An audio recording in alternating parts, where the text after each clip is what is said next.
Hey everyone. और सब कैसे हैं? बहुत बढ़िया। चलिए फिर बच्चों स्टार्ट करते हैं। अपना आज का लेक्चर है मैक्सिमा एंड मिनिमा के ऊपर। लास्ट टाइम हमने अच्छे से डिफरेंशिएशन निकालना है, मीन्स डेरिवेटिव निकालना सीख लिया था। D Y by D x, d v by d t, d x by d t and all this things. Okay, तो आज अपना है मैक्सिमा एंड मिनिमा। ये हमको ज़रूरत तब पड़ेगा जब हमको किसी भी चीज़ की मैक्सिमम वैल्यू पूछी जाएगी या फिर मिनिमम वैल्यू पूछी जाएगी। मीन्स एक हाइट का इक्वेशन दिया जाएगा इन टी के फॉर्म में और पूछ लेगा कि इसकी मैक्सिमम हाइट कितनी होगी, ये बताइए। समझ गए? तो हम लोग वहाँ पे टाइम का वैल्यू रखते थोड़ी बैठे हैं कि भैया एक टी सब्स्टिट्यूट करो तब एच हमको मिलेगा। गलत। ये सारे मैथमेटिकल टूल्स आना हमको ज़रूरी है। इसलिए तो बेसिक मैथ्स अपना इतना लंबा हो गया। मीन्स सोचिए आज 15वां लेक्चर चालू है बेसिक मैथ्स का। ओके, तो शिद्दत से पढ़ते रहिए एकदम। डेफिनेटली आपका लक्ष्य आपको ज़रूर मिलेगा। फिजिक्स सब्जेक्ट में आपको 50 आउट ऑफ 50 निकालने ही है। समझ गए? जिस लेवल का हम कंसेप्ट यहाँ पे पढ़ने वाले हैं, आपका पेपर पेपर उससे थोड़ा नीचे ही बनने वाला है। डेफिनेटली अगर आप लोग प्रॉपर क्वेश्चन प्रैक्टिस करते हैं तो मान के चलिए दिसंबर जैन मंथ मैंने टारगेट रखा है। बफर मंथ फेब मैं समझता हूँ, तो अप्रैल मीन्स जैन तक तो मैं ख़त्म कर ही दूंगा। दिसंबर दिसंबर जैन मैक्स, फेब मार्च अप्रैल होगी प्रैक्टिस, और मई में होगा पेपर। मई में नहीं होगा तो अप्रैल में पेपर होगा अपना। ओके, तो भैया 2 महीना दबा के प्रैक्टिस करनी है। इतने सवाल लगवा दूंगा ना कि सोच रहा हूँ मैं भी इस बार पेपर दे दूँ फिर। चलिए आगे बढ़ते हैं अब। आइए, तो मैक्सिमा एंड मिनिमम मीन्स हम लोग इन शॉर्ट आज क्या पढ़ने वाले हैं, स्लोप का स्लोप कैसे निकाले। सुनने को बड़ा ही अजीब लग रहा है कि भैया स्लोप निकालना तो आता है हमको, लेकिन स्लोप का स्लोप कैसे निकाले आज हम लोग वो देखेंगे। ओके, चलिए। तो उसके पहले हमको पढ़ना है increasing and decreasing function. Okay, अब देखो थोड़ी देर के लिए इसको जरा गायब किया जाए। ओके, तो पहला टॉपिक है अपना इंक्रीजिंग फंक्शन का। ये लॉक है क्या अभी तक?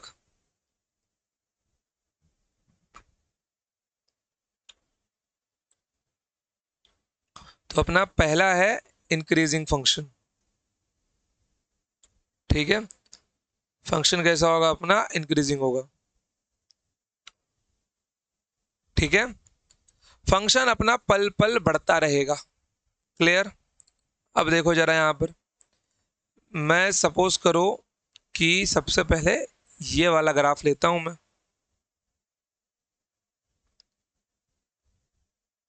ओके, तो यहां पर मैंने एक पॉइंट ये लिया, फिर एक पॉइंट मैंने ये लिया, और एक पॉइंट मैंने ये लिया। ध्यान देना बस एकदम अच्छे से। तो इसका कोऑर्डिनेट क्या होने वाला है आपका? आप लोग सिर्फ ऐसा यहाँ पे मान लो कि यहाँ पे जो y है वो एफ ऑफ एक्स है, बस बस मान लो। ओके, तो ये वाला मेरा है x1, तो ये वाला जो कोऑर्डिनेट मेरा होगा बच्चों ये मेरा होगा y1। फिर ये वाला जो पॉइंट है मेरा ये है x2, तो ये वाला जो पॉइंट होगा मेरा ये है अपना y2। ओके, ये वाला जो मेरा पॉइंट है, ये वाला जो मेरा पॉइंट है, तो ये वाला जो पॉइंट है मेरा, मीन्स मैं सबके कोऑर्डिनेट्स लिख रहा हूँ। ये मेरा है x3, तो ये मेरा हो जाएगा y3। ओके, थोड़ा सा एक्सिस थोड़ा ऊपर खींच लो। ठीक है, तो यहां पर देख के आप लोग क्या बोल सकते हो पता है, as x increases y increases, और फंक्शन इंक्रीजेस वाई, मतलब मेरा फंक्शन हुआ ना। तो जैसे जैसे एक्स बढ़ रहा है वैसे वैसे वाई बढ़ रहा है। एक्स आगे गया, वाई ऊपर गया। एक्स थोड़ा आगे और गया, वाई थोड़ा ऊपर और गया। एक्स थोड़ा आगे और गया, वाई थोड़ा ऊपर और गया। क्लियर एकदम? मीन्स जैसे जैसे एक्स बढ़ रहा है वैसे वैसे वाई भी बढ़ रहा है। तीसरा एरो तो बना के रहूंगा मैं।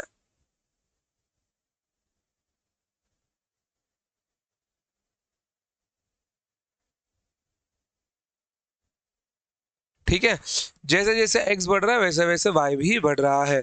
तो यहां पर मैं क्या लिख सकता हूं, as x increases, as x increases, function also increases. As x increases, function increases. Function मतलब f of x. Function f of x increases. Clear एकदम। इंक्रीजिंग फंक्शन का ये मेरा पहला ग्राफ डन। क्या यही सेम चीज मैं इसके साथ भी कर सकता हूं? बिल्कुल कर सकता हूं। आइए देखिए यहां पर, ये आपका y एक्सिस, ये आपका x एक्सिस। ले लो भैया 3-4 पॉइंट्स। लिया? चलिए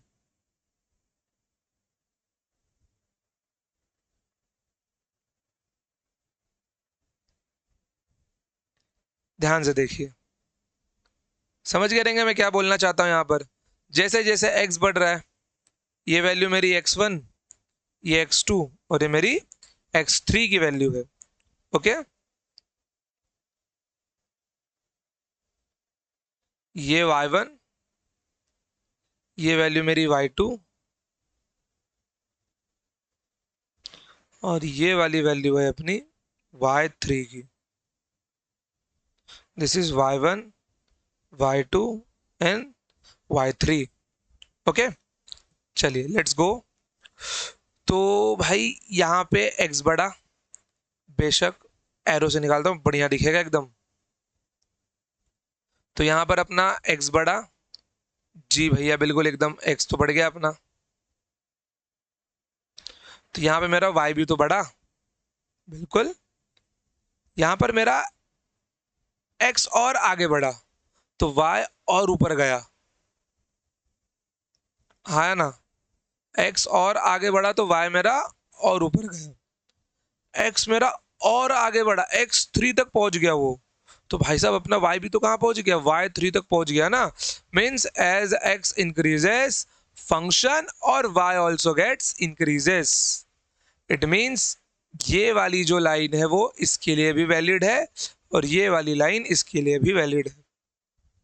थोड़ा सा ना लाइटिंग का इश्यू लग रहा है, देखो ना, यहाँ पे जाते ही थोड़ा जमजम हो रहा है, यहाँ पे आते थोड़ा डिम सा लग रहा है। लाइटिंग चेंज होता है जैसे मैं पोजीशन चेंज करता हूँ, कुछ करना पड़ेगा इसका। ठीक है, तो आपको समझ में आ गया है बिल्कुल। अब चलिए, अब देखिए मैं क्या करने वाला हूं। कंट्रोल सी,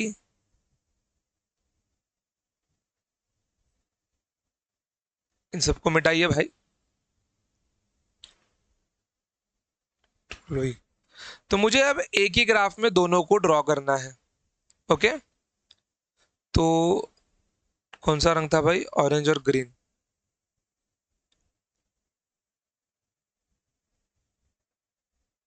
तो ये दोनों फंक्शन मेरे किसके लिए होंगे, ये दोनों मेरे होंगे इंक्रीजिंग फंक्शन।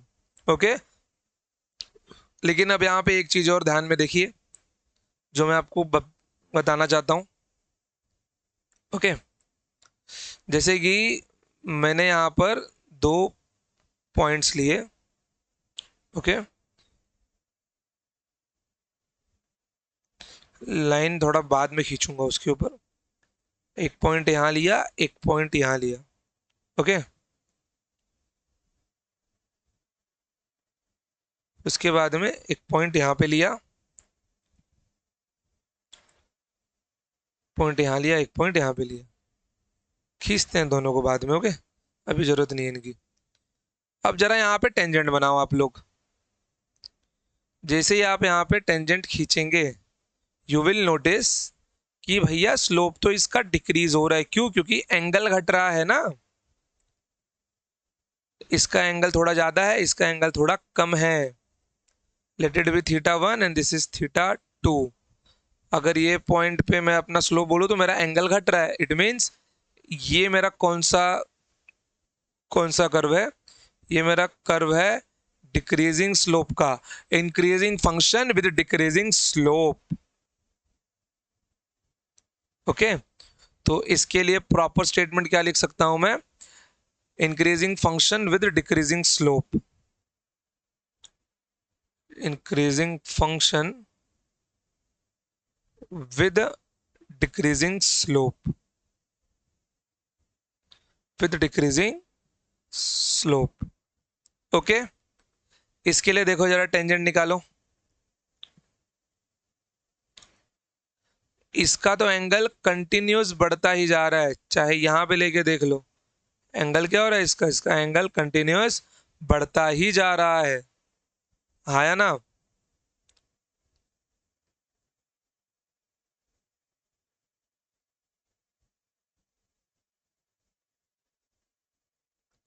देखो θ3, θ4, θ5, इसका एंगल क्या हो रहा है, बढ़ रहा है, मतलब इसका स्लोप भी क्या हो रहा है, बढ़ रहा है। ये किसके लिए कर्व है, ये कर्व है इंक्रीजिंग स्लोप, इंक्रीजिंग स्लोप। अब इसके लिए क्या लिख सकते हैं भाई लाइन हम लोग, increasing function with increasing slope. दोनों इंक्रीजिंग फंक्शन के ही ग्राफ है, बट एक का स्लोप डिक्रीज हो रहा है, एक का स्लोप इंक्रीज हो रहा है। सो इंक्रीजिंग फंक्शन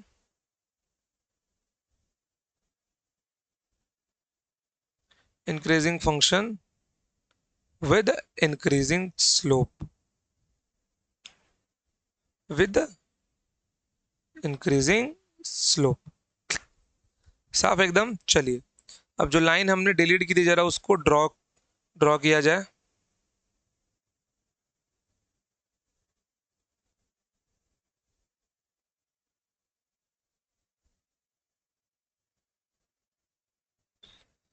इन दोनों के लिए x कोऑर्डिनेट x1 होगा, इन दोनों के लिए x कोऑर्डिनेट x2 होगा, हाँ या ना। फिर इनके लिए y कोऑर्डिनेट क्या मिलने वाला है मेरे को,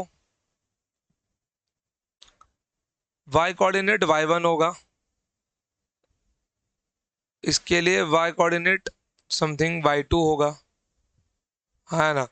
y कोऑर्डिनेट सबका अलग अलग है, सेम नहीं है किसी का, लेकिन y बढ़ता ही जा रहा है, y डिक्रीज नहीं हो रहा, ध्यान देना। एक x के लिए 2y है, एक x2 के लिए 2y2 है। मीन्स यहाँ पे मैं क्या बोल सकता हूँ कि x2 is more then x1। अगर y as f of x है तो ये क्या मेरे को मिल जाएगा, f of x2 is more then f of x1। क्या इसको मैं ये बोल सकता हूँ y2 is more then y1। Okay, so a function increases if f of x2 is more than f of x1।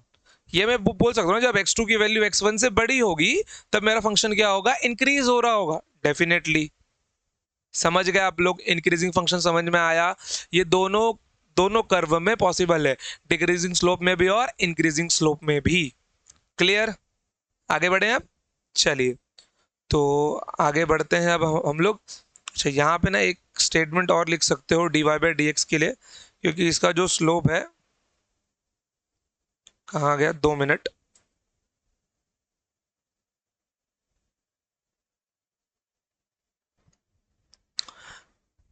कहाँ लिखूं, जगह ही नहीं दिख रहा यार। चलो यहाँ पे बॉक्स बॉक्स बना देता हूँ। चलिए लिखिए यहाँ पर, for increasing function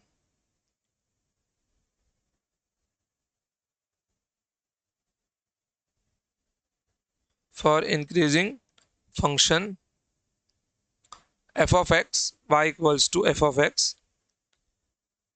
dy by dx is more than 0। dy by dx की वैल्यू क्या होनी चाहिए, पॉजिटिव होनी चाहिए। इसका मतलब ये है dy by dx more than 0, भैया मोर देन 0 मतलब वैल्यू पॉजिटिव होनी चाहिए। और इन दोनों केस में थीटा की वैल्यू, जितना भी एंगल हमको मिला है theta is less then 90 degree. It means मेरा यहाँ पे जो स्लोप है वो पॉजिटिव ही है, मतलब मेरा जो dy बाई डी एक्स है वो पॉजिटिव है। dy by D x positive का मतलब क्या है आपका, कि dy बाई डी एक्स की वैल्यू 0 से ज्यादा है। अगर इसको मैं f डैश एक्स भी लिख सकता हूँ ना, इज मोर देन 0। क्लियर एकदम। अगर आपको पहचानना हो, जैसे कि आपको कोई इक्वेशन दिया जाए, कर्व दिया जाए, और उसके लिए आपको पहचानना हो कि ये आपका इंक्रीजिंग फंक्शन है कि डिक्रीजिंग फंक्शन है, सिर्फ उसका dy बाई डी एक्स निकाल के देख लो, अगर वो 0 से ज़्यादा होगा तो वो आपका क्या बन जाएगा, इंक्रीजिंग फंक्शन बन जाएगा। क्लियर एकदम। ये देखिए, ये वाला थीटा भी 90 से कम है, ये वाला थीटा भी 90 से कम है, ये भी कम है, ये भी कम है, ये भी कम है। थीटा 90 से कम मतलब स्लोप पॉजिटिव, स्लोप पॉजिटिव मतलब m is more then 0। Positive का मतलब ये होता है, मेरे को अगर मैथ्स की भाषा में किसी को नेगेटिव बोलना हो तो उसको मैं लेस देन 0 बोल दूंगा, किसी को पॉजिटिव बोलना हो तो मोर देन 0 बोल दूंगा। इसका मतलब होता है नेगेटिव और इसका मतलब होता है पॉजिटिव। क्लियर एकदम। आगे बढ़े, चलिए जरा एक अभी एग्जांपल लेके देखते हैं। ठीक है, आइए। अच्छा, मैक्सिमम मिनिमम पे पहुंच गए क्या?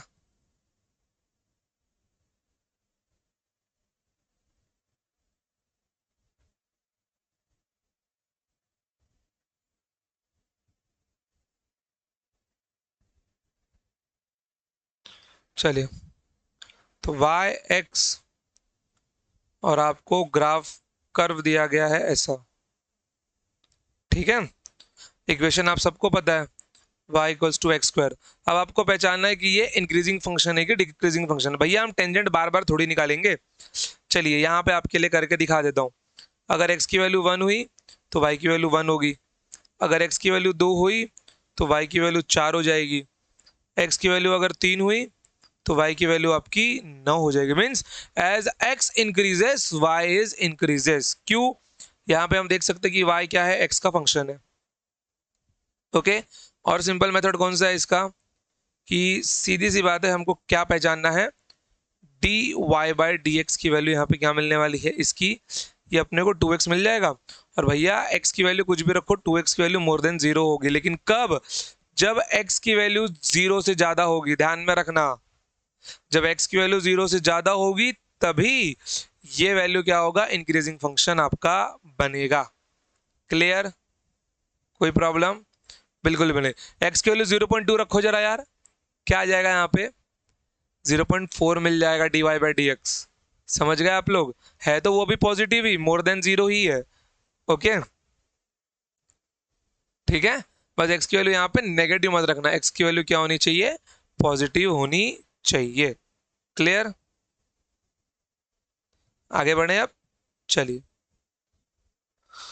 अगला टॉपिक डालिए, डिक्रीजिंग फंक्शन। ठीक है,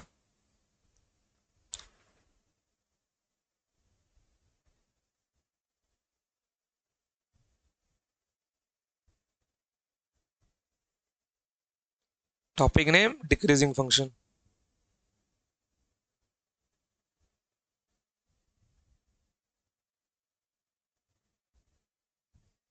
डिक्रीजिंग फंक्शन, कर्व कैसा बनने वाला है इसका, देखिए जरा। एक कर्व आपका ऐसा होगा और एक कर्व आपका ऐसा होगा। ठीक है, तो अलग अलग रंगों के लेते हैं कर्व। थोड़ी देर के बाद इसको भी लेंगे हम लोग। क्या, पहले इसकी सारी जमात समझ लेते हैं। देखो, एक पॉइंट यहाँ लो, एक पॉइंट यहाँ लो, एक पॉइंट यहाँ लो, कोऑर्डिनेट्स प्लेस करो। अब तो ये पहला, ये x2 और ये आपका x3। क्लियर एकदम। चलिए, x1, x2 और x3। आइए अगला दिखाता हूं। तो ये आपका मिलने वाला है y1, ये आपको मिलने वाला है y2 और ये आपको मिलने वाला है y3। Remember it, this is your y1, this is your y2 and this is your y3। Okay, ध्यान दो। अभी जैसे जैसे x आगे बढ़ रहा है तो y यहां पे था, x और आगे बढ़ा, y नीचे आ गया। क्लियर एकदम, x और आगे बढ़ा, y की वैल्यू और नीचे आ गई। Means as x increases value of y decreases. As x increases value of y decreases. पहले वैल्यू यहाँ पे थी y1 पे, फिर वैल्यू कहाँ पे आ गई y2 पे, फिर वैल्यू कहाँ पे आ गई y3 पे आ गई। ओके, तो इसके लिए क्या लिख सकते हैं हम मेरे प्यारे भाई, एज एक्स इंक्रीजेस। बस क्या ध्यान में रखना है, y is a f of x, y is a f of x. Okay, as x increases, as x increases function y equals to f of x decreases। y की value क्या हो रही है, डिक्रीज हो रही है ना, जैसे जैसे x बढ़ता जा रहा है। क्लियर एकदम, कोई प्रॉब्लम यहाँ पे बिल्कुल भी नहीं। समझ गए, तो ये अपना किसका ग्राफ होगा, ये अपना ग्राफ होगा डिक्रीजिंग फंक्शन का। ओके, चलिए जरा इसके ऊपर निकाल के दिखाइए। This is your y and this is your x। पहला पहला पॉइंट, दूसरा पॉइंट, तीसरा पॉइंट। तो यह आपका x1,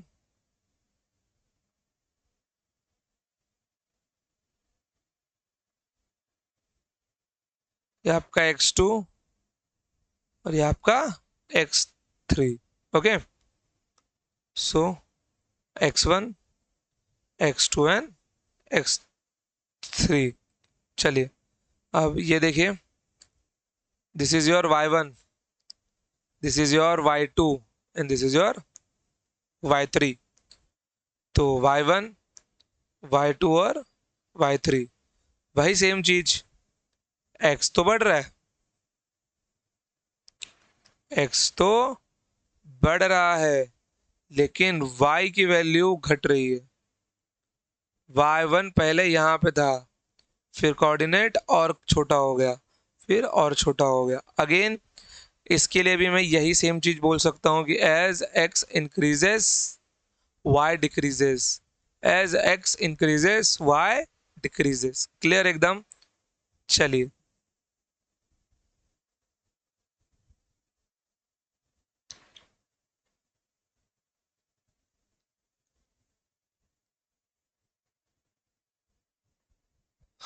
तो इनकी जरूरत नहीं है अभी, पीछे स्लाइड में दिया हुआ है, पीपीटी आपको मिल जाएगी, सॉरी पीडीएफ आपको मिल जाएगी।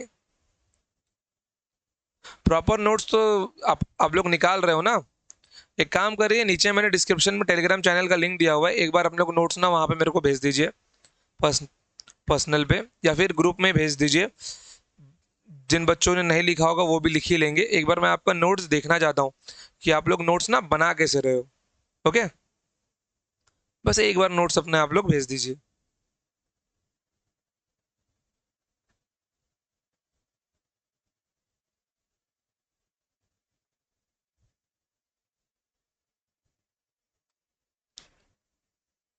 चलिए अब जरा डिक्रीजिंग फंक्शन में ना स्लोप देखिए यार। ओके, ये देखिए यहाँ पर कि किन्हीं दो कॉमन पॉइंट्स पे ही निकालता हूँ ताकि डायग्राम परफेक्ट बने अपना।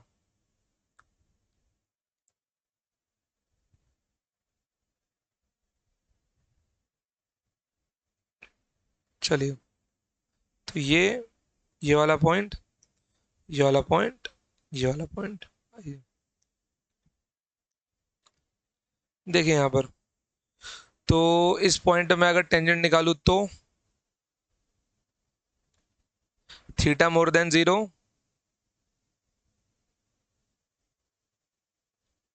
Okay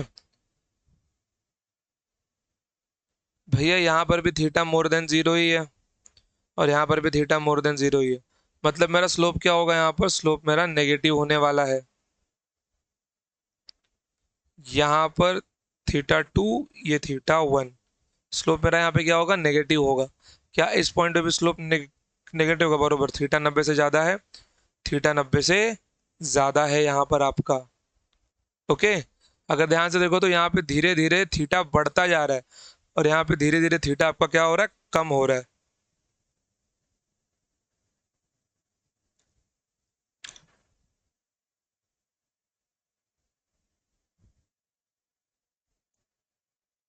so this is theta 3, this is theta 4। इस केस में क्या हो रहा है, एंगल और बढ़ रहा है, इस केस में क्या हो रहा है, एंगल और कम हो रहा है। तो फॉर डिक्रीजिंग फंक्शन,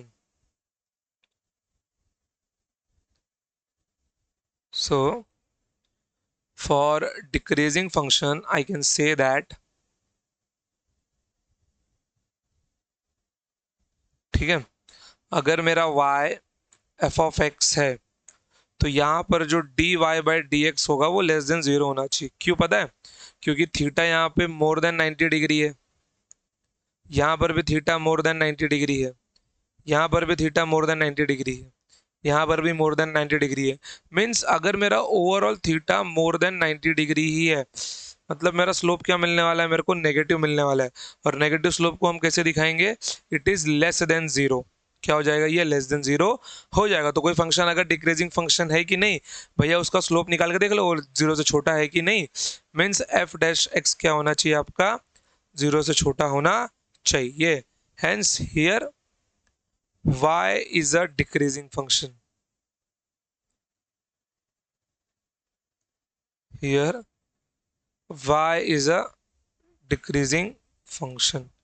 क्लियर एकदम, कोई प्रॉब्लम आपको नहीं है बिल्कुल भी। चलिए आगे बढ़ते हैं हम। अब आते हैं maximum and minimum values of function के ऊपर, या फिर ऐसा बोल लो maxima and minima. Okay, maxima and minima की मैं बात कर रहा हूं।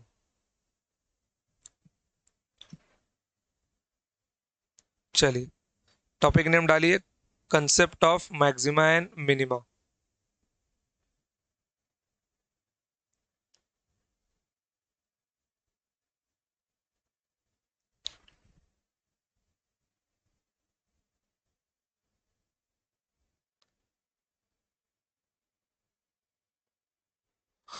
Concept of maxima and minima.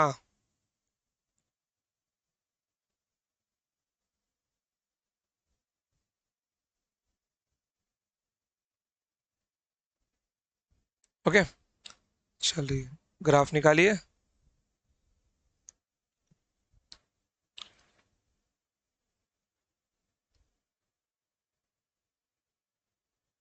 तो एक ऐसा कर्व लिया है मैंने। ओके, 2 मिनट, थोड़ा सा बेटर कर्व लेता हूं।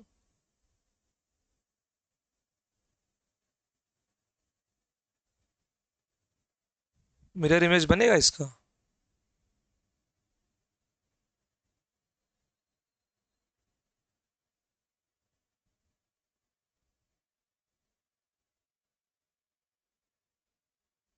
सही है, बेटर है एकदम, बढ़िया एकदम भौकाली वाला बना है। y एंड x, ठीक है। अब यहाँ पे ध्यान देना, आपको टेंजेंट निकालना है। ओके, क्या निकालना है आपको, टेंजेंट निकालना है। थोड़ा सा बड़ा कर लूं मैं इसको, ताकि टेंजेंट इजीली निकाल पाए हम लोग। एकदम जूम करके देखना आप लोग। ओके, चलिए तो यहाँ पर मैं कुछ 3-4 पॉइंट्स लेता हूँ।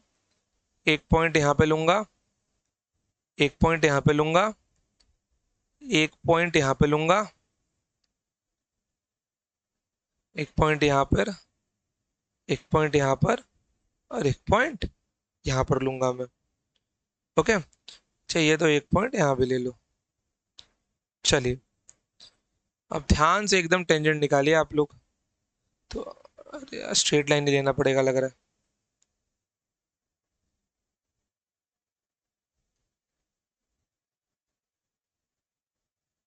तो ये पहला टेंजेंट,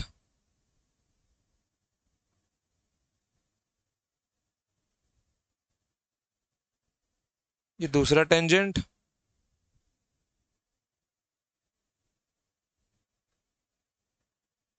ये तीसरा टेंजेंट। अब टेंजेंट कैसा हो गया ना, स्ट्रेट लाइन पे ओवरलैप हो रहा है वो अपना।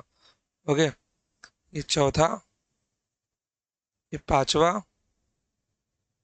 ये छठवा टेंजेंट, और ये सातवां टेंजेंट।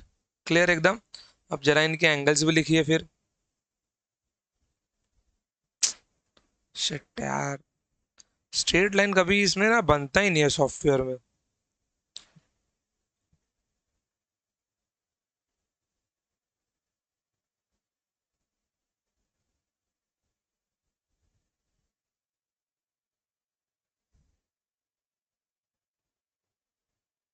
ठीक है, ध्यान दीजिए, ये वैल्यू थीटा 1, ये वैल्यू थीटा 2,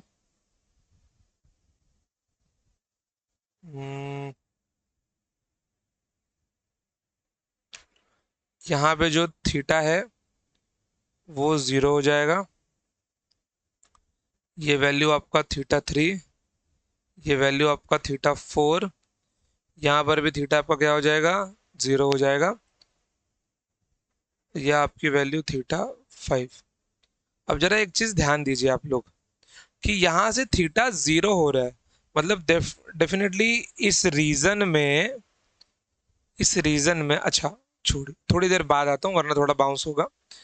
इस पॉइंट को मैं बोलने वाला हूँ, यहाँ पर जो मेरा y है वो मैक्सिमम है, क्योंकि यहाँ पर y मेरा f(x) है, तो इस पॉइंट पे मेरा जो है y क्या है, y की सारी वैल्यूज क्या है, यहाँ पर इस पॉइंट पे मेरा जो ग्राफ है वो क्या है, मैक्सिमम है।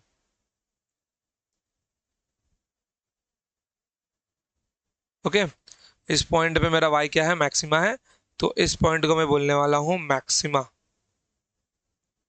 ओके, इस पॉइंट को मैं क्या बोलने वाला हूँ, मैक्सिमा। और यहाँ पे इस पूरे ग्राफ की सबसे मिनिमम वैल्यू मिलने वाली है। ओके,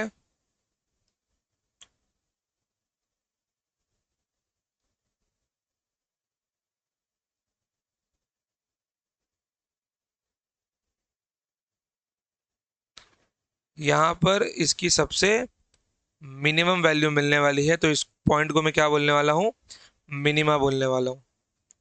क्या बोलने वाला हूँ मैं इसको, मिनिमा बोलूंगा।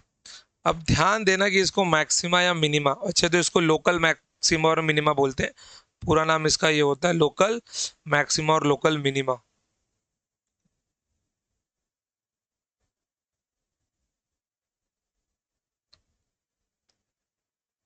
इसको बोलते हैं लोकल मैक्सिमा और इसको बोला जाता है local minima. Okay,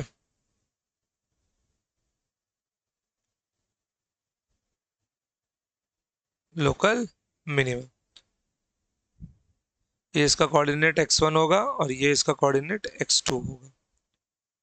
okay, x1, x2।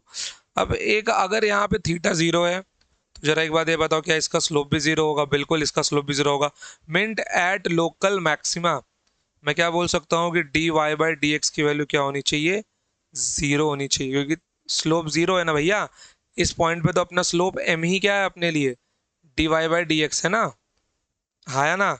Slope मतलब m मतलब dy/dx, बिल्कुल। और लोकल मिनिमा पे भी मेरा dy/dx क्या है, 0 है। क्या है, लोकल मिनिमा भी dy/dx मेरा 0 है। ओके, अब यहाँ पे जरा ध्यान देना कि अगर मैं dy/dx को 0 बोल रहा हूँ तो किन किन पॉइंट से बोल रहा हूँ, dy/dx इज 0 एट x1, कब, जब x की वैल्यू x1 और x2 के बराबर होगी, तो मेरा dy/dx क्या हो जाएगा, 0 हो जाएगा। मतलब मेरे स्लोप में, मतलब जो भी इक्वेशन मैं लूंगा उसके अंदर मैं अगर x1 की वैल्यू सब्स्टिट्यूट करता तो dy/dx 0 बन जाएगा। अगर मैं यहाँ पे इक्वेशन लेता हूँ और x की वैल्यू क्या रखता हूँ मैं, बताइए, x की वैल्यू मैं x2 रखता हूँ तो dy/dx इस पॉइंट पे भी 0 बन जाएगा। क्लियर एकदम, कोई प्रॉब्लम है नहीं? चलिए एग्जांपल लेके देखूं। लेट सपोज मैंने कोई इक्वेशन लिया यहाँ पे 2x², रैंडम इक्वेशन, ये उसका ग्राफ नहीं है बिल्कुल भी, समझना मत। तो मेरे को dy/dx क्या मिलने वाला है, dy/dx is nothing but 4x। तो भैया अच्छा, 2x² प्लस 2x, तो 4x प्लस 2 मेरे को डिफ्रेंसिएशन मिल गया, इसका 4x और इसका 2। तो x की किस वैल्यू के लिए dy/dx 0 होगा मेरा, तो भैया यहाँ पे सबसे पहले इसको 0 रखना होगा। 4x प्लस 2 x, 4x क्या मिलने वाला है, -2 के बराबर, मतलब x की वैल्यू क्या मिल जाएगी, -1/2।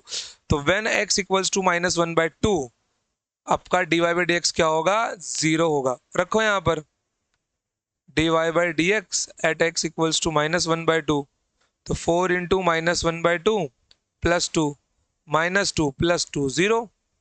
समझिए कैसे निकालेंगे आप लोग, बिल्कुल, कि x की किन वैल्यूज के लिए आपका dy by D x zero होगा, तो इस ग्राफ में वो वैल्यू आपका x1 और x2 है। क्लियर? कोई प्रॉब्लम है यहाँ पर? बिल्कुल भी नहीं। अब बात आती है इनके डबल डिफरेंशिएशन की। डबल डिफरेंशिएशन का मतलब, मेरा मतलब क्या है, ध्यान से देखना, मैं बोल रहा हूं स्लोप का स्लोप। ओके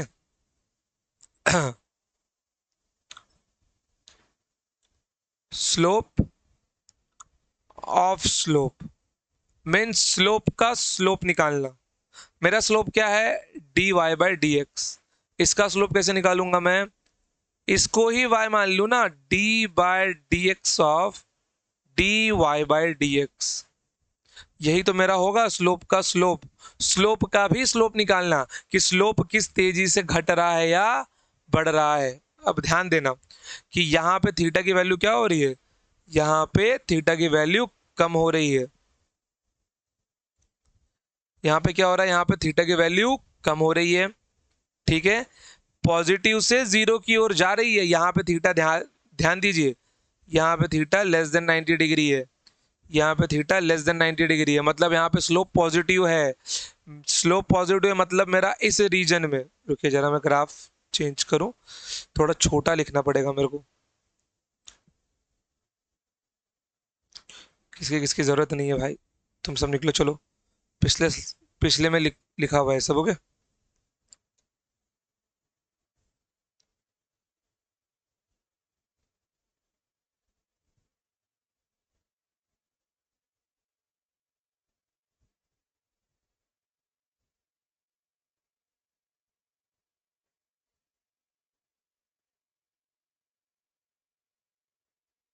चलिए।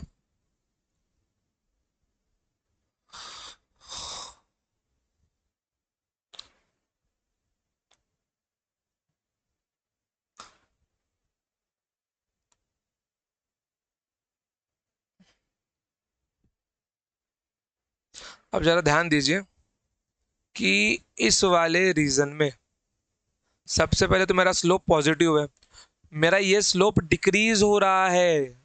मीन्स इस रीजन में d Y by D x की वैल्यू डिक्रीज हो रही है। D Y by D x की वैल्यू क्या है? डिक्रीज हो रही है, जीरो तक जा रहा है वो। ओके, यहाँ पे ये नेगेटिव है, यहाँ पे थीटा मोर देन 90 है, यहाँ पे थीटा मोर देन 90 है, यहाँ पे जीरो है।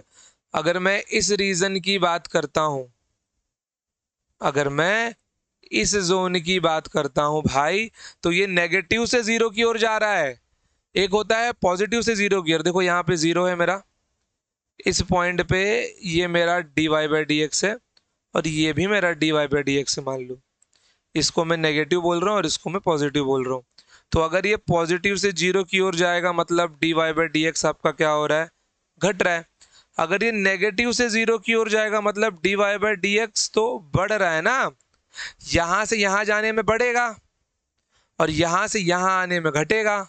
मतलब कि इस रीजन में मेरा जो d Y by D x है वो बढ़ रहा है।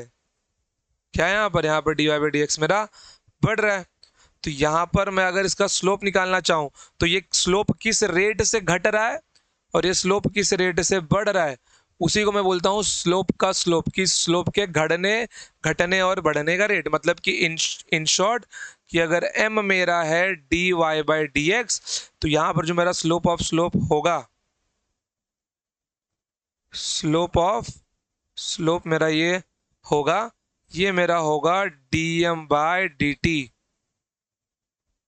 ओके, क्या होगा मेरा? ये dm बाई डी टी होगा कि मेरा स्लोप किस तेजी से बढ़ रहा या घट रहा है। सीधी सी बात।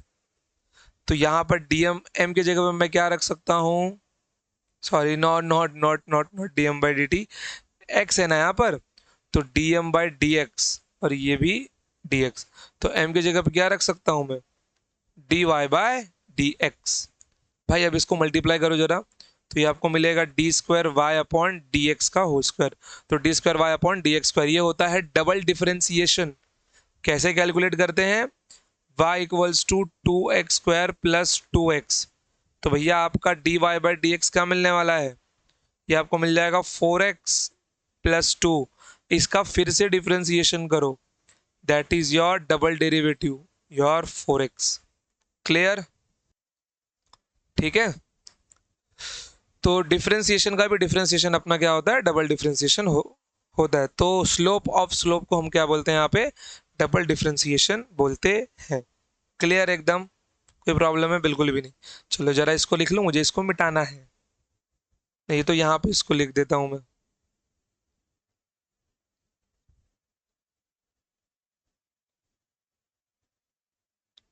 मेरा एम क्या है, d Y by D x है। सो स्लोप ऑफ स्लोप,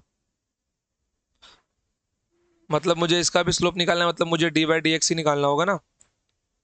तो slope of slope is nothing but d m by D x, और एम कितना है अपना, that is d Y by D x, which is equals to d square Y upon D x square.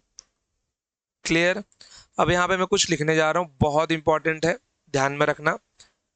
अगर मुझे maximum value किसी function की निकालनी है, यहां पर इसको मैंने क्या बोला था अपना, लोकल मैक्सिमा।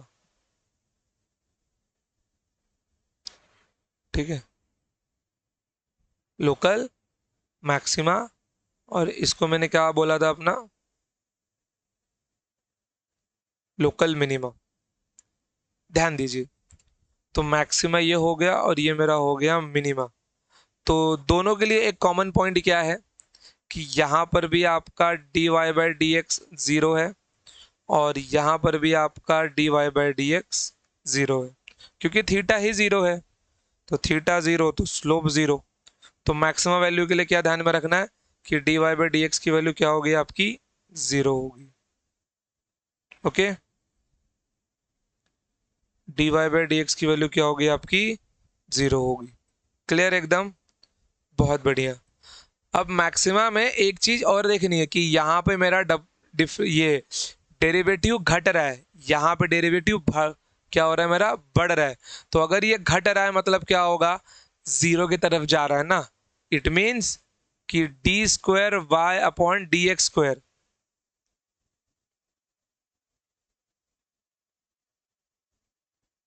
इट मीन्स कि D square Y upon D x square की वैल्यू मैक्सिमम फंक्शन के लिए नेगेटिव होगी, क्योंकि ये डिक्रीज हो रहा है। समझे?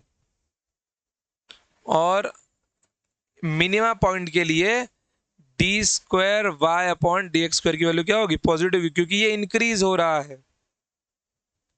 D square Y upon D x square की वैल्यू क्या होगी, मोर देन जीरो होगी, क्योंकि ये इंक्रीज हो रहा है। क्लियर एकदम? ये बहुत इंपॉर्टेंट है। कभी किसी किसी को समझ में नहीं आता, सर अगर ये मैक्सिमा है तो ये लेस देन जीरो क्यों? भैया स्लोप घट रहा है, यहाँ पे स्लोप बढ़ रहा है। ये पॉजिटिव से जीरो की ओर जा रहा है, ये नेगेटिव से जीरो की ओर जा रहा है। तो जो पॉजिटिव से जीरो की ओर जाएगा वो उसका स्लोप घटेगा, और जो नेगेटिव से जीरो की ओर जाएगा उसका स्लोप बढ़ेगा। ये बहुत इंपॉर्टेंट है। क्लियर? चलिए आगे बढ़ते हैं अब फिर हम लोग। चलिए चलिए, तो अब आगे बढ़ते हैं हम लोग। आइए, क्वेश्चन पे इतने जल्दी नहीं भाई।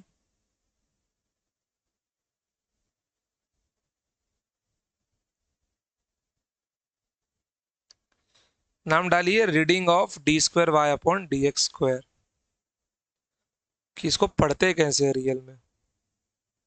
Reading of D square Y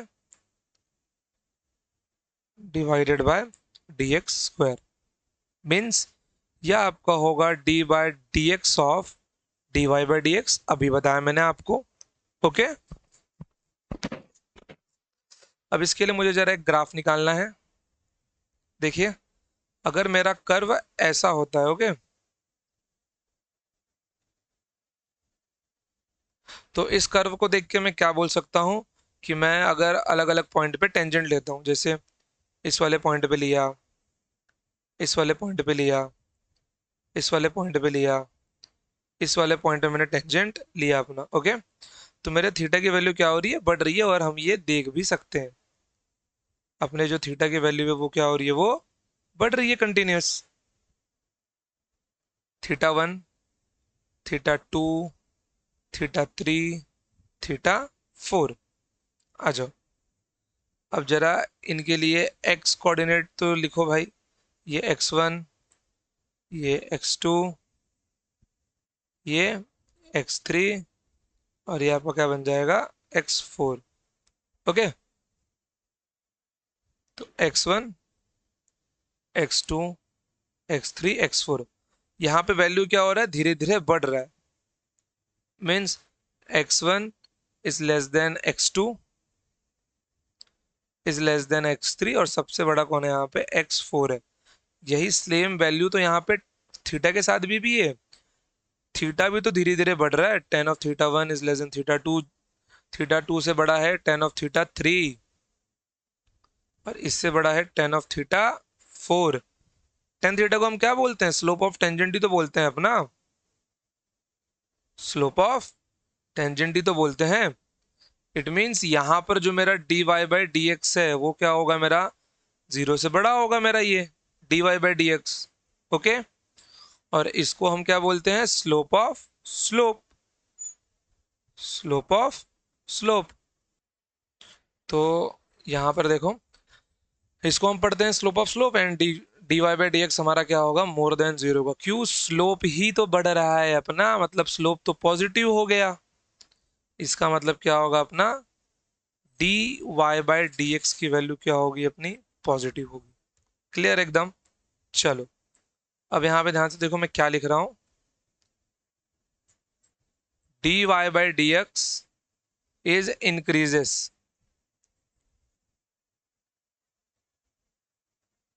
D Y by D X is increases as x increases. जैसे जैसे x बढ़ रहा है वैसे वैसे D Y by D X भी बढ़ रहा है। तो D Y by D x बढ़ रहा है तो किसी रेट से बढ़ रहा होगा, उस रेट के बढ़ने को हम लोग स्लोप में दिखाते हैं। तो मतलब अब मुझे D Y by D x का ही स्लोप लिखना है, और D Y by D X को हम क्या बोलते हैं, slope of tangent, slope of tangent. और इस टेंजेंट का भी अब अगर मुझे स्लोप देखना है, मतलब d by D x of, d by D x of slope of tangent, slope of tangent, जिसका मतलब क्या है मेरा, D Y by D x. इसका मतलब क्या है अपना, D Y by D x ही है ना इसका मतलब। तो अगर d Y by D x बढ़ रहा है मतलब ये भी क्या होगा, ये पॉजिटिव होगा, मीन्स मोर देन जीरो। और इसको हम कैसे लिखते हैं, D square Y upon D x square की वैल्यू क्या हो जाएगी, जीरो से बड़ी हो जाएगी। क्लियर एकदम, मोर देन जीरो। अब इसी का एक भाई भी है, डिक्रीजिंग फंक्शन। काम करता हूँ, इसी को कॉपी कॉपी कर लेता हूँ।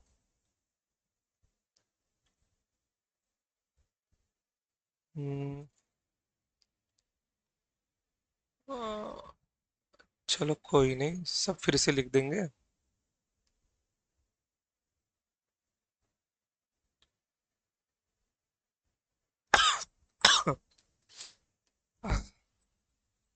चलिए देखिए, ग्राफ कैसा है अपना, ऐसा अपना ग्राफ है ये।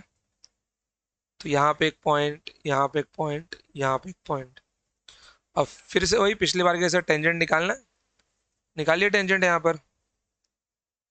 तो ये पहला टेंजेंट, ये दूसरा टेंजेंट, और ये आपका तीसरा टेंजेंट। ठीक है, एंगल देखिए,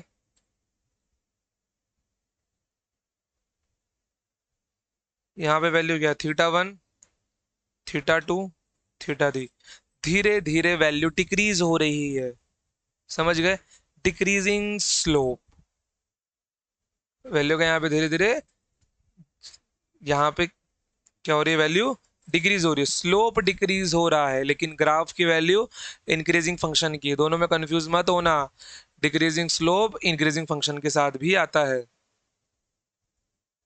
तो यहाँ पर ये इसका पहला कोऑर्डिनेट x1, ये इसका दूसरा कोऑर्डिनेट x2, ये इसका तीसरा coordinate x3।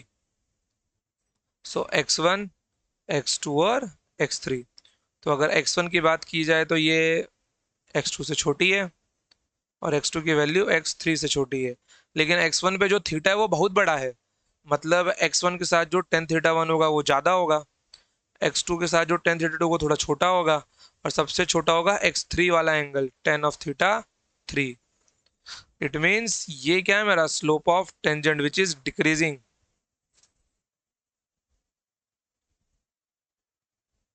Slope of tangent is decreasing means as x increases dy by ds decreases। मतलब मेरा यहाँ पे क्या हो रहा है, स्लोप डिक्रीज हो रहा है ना, धीरे धीरे जीरो की तरफ जा रहा है, मतलब मेरे m की वैल्यू क्या हो रही है, डिक्रीज हो रही है।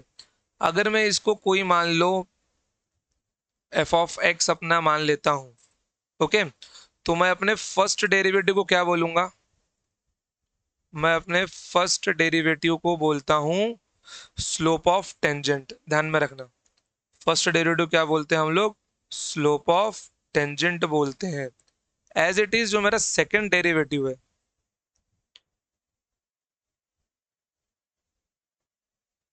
एज इट इज जो मेरा सेकंड डेरिवेटिव है, उसको आप लोग स्लोप ऑफ टेंजेंट ही बोल सकते हो, लेकिन फिजिक्स में हम उसको कर्वेचर बोलते हैं। क्या बोलते हैं हम उसको, कर्वेचर बोलते हैं। तो भैया यहाँ पे ये क्या हो रहा है, डिक्रीज हो रहा है, मतलब ये क्या होगा, जीरो से छोटा होगा। ठीक है, यहाँ पे ये क्या होगा, धीरे धीरे डिक्रीज हो रहा है, मतलब एफ डैश एक्स इसका derivative D Y by D X, ठीक है, ये डिक्रीज हो रहा है, मतलब इसका जो डबल डेरिवेटिव है means D by D x of D Y by D x, D by D x of D Y by D x की वैल्यू क्या है, वो लेस देन जीरो है। It means D square Y upon D x square is less than zero. ठीक है, कोई problem है यहाँ पे आपको, बिल्कुल भी नहीं, समझ में आ गया होगा।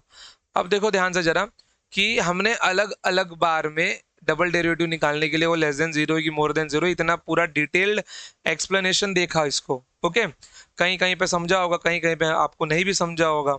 तो आइए अब इसका हम लोग एक शॉर्ट ट्रिक दिखाता हूं मैं आपको, ओके, कि ये शॉर्ट ट्रिक अप्लाई करते ही आपका सारा का सारा डाउट क्या होगा, खत्म हो जाएगा।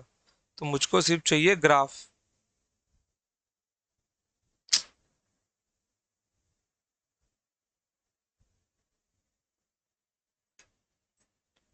ये कर्व जरा बाहर निकालो।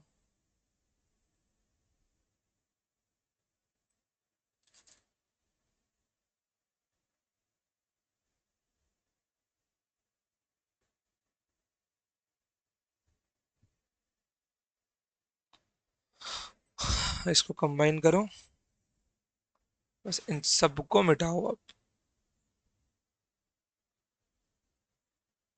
टॉपिक का नाम डालो रेडियस ऑफ कर्वेचर।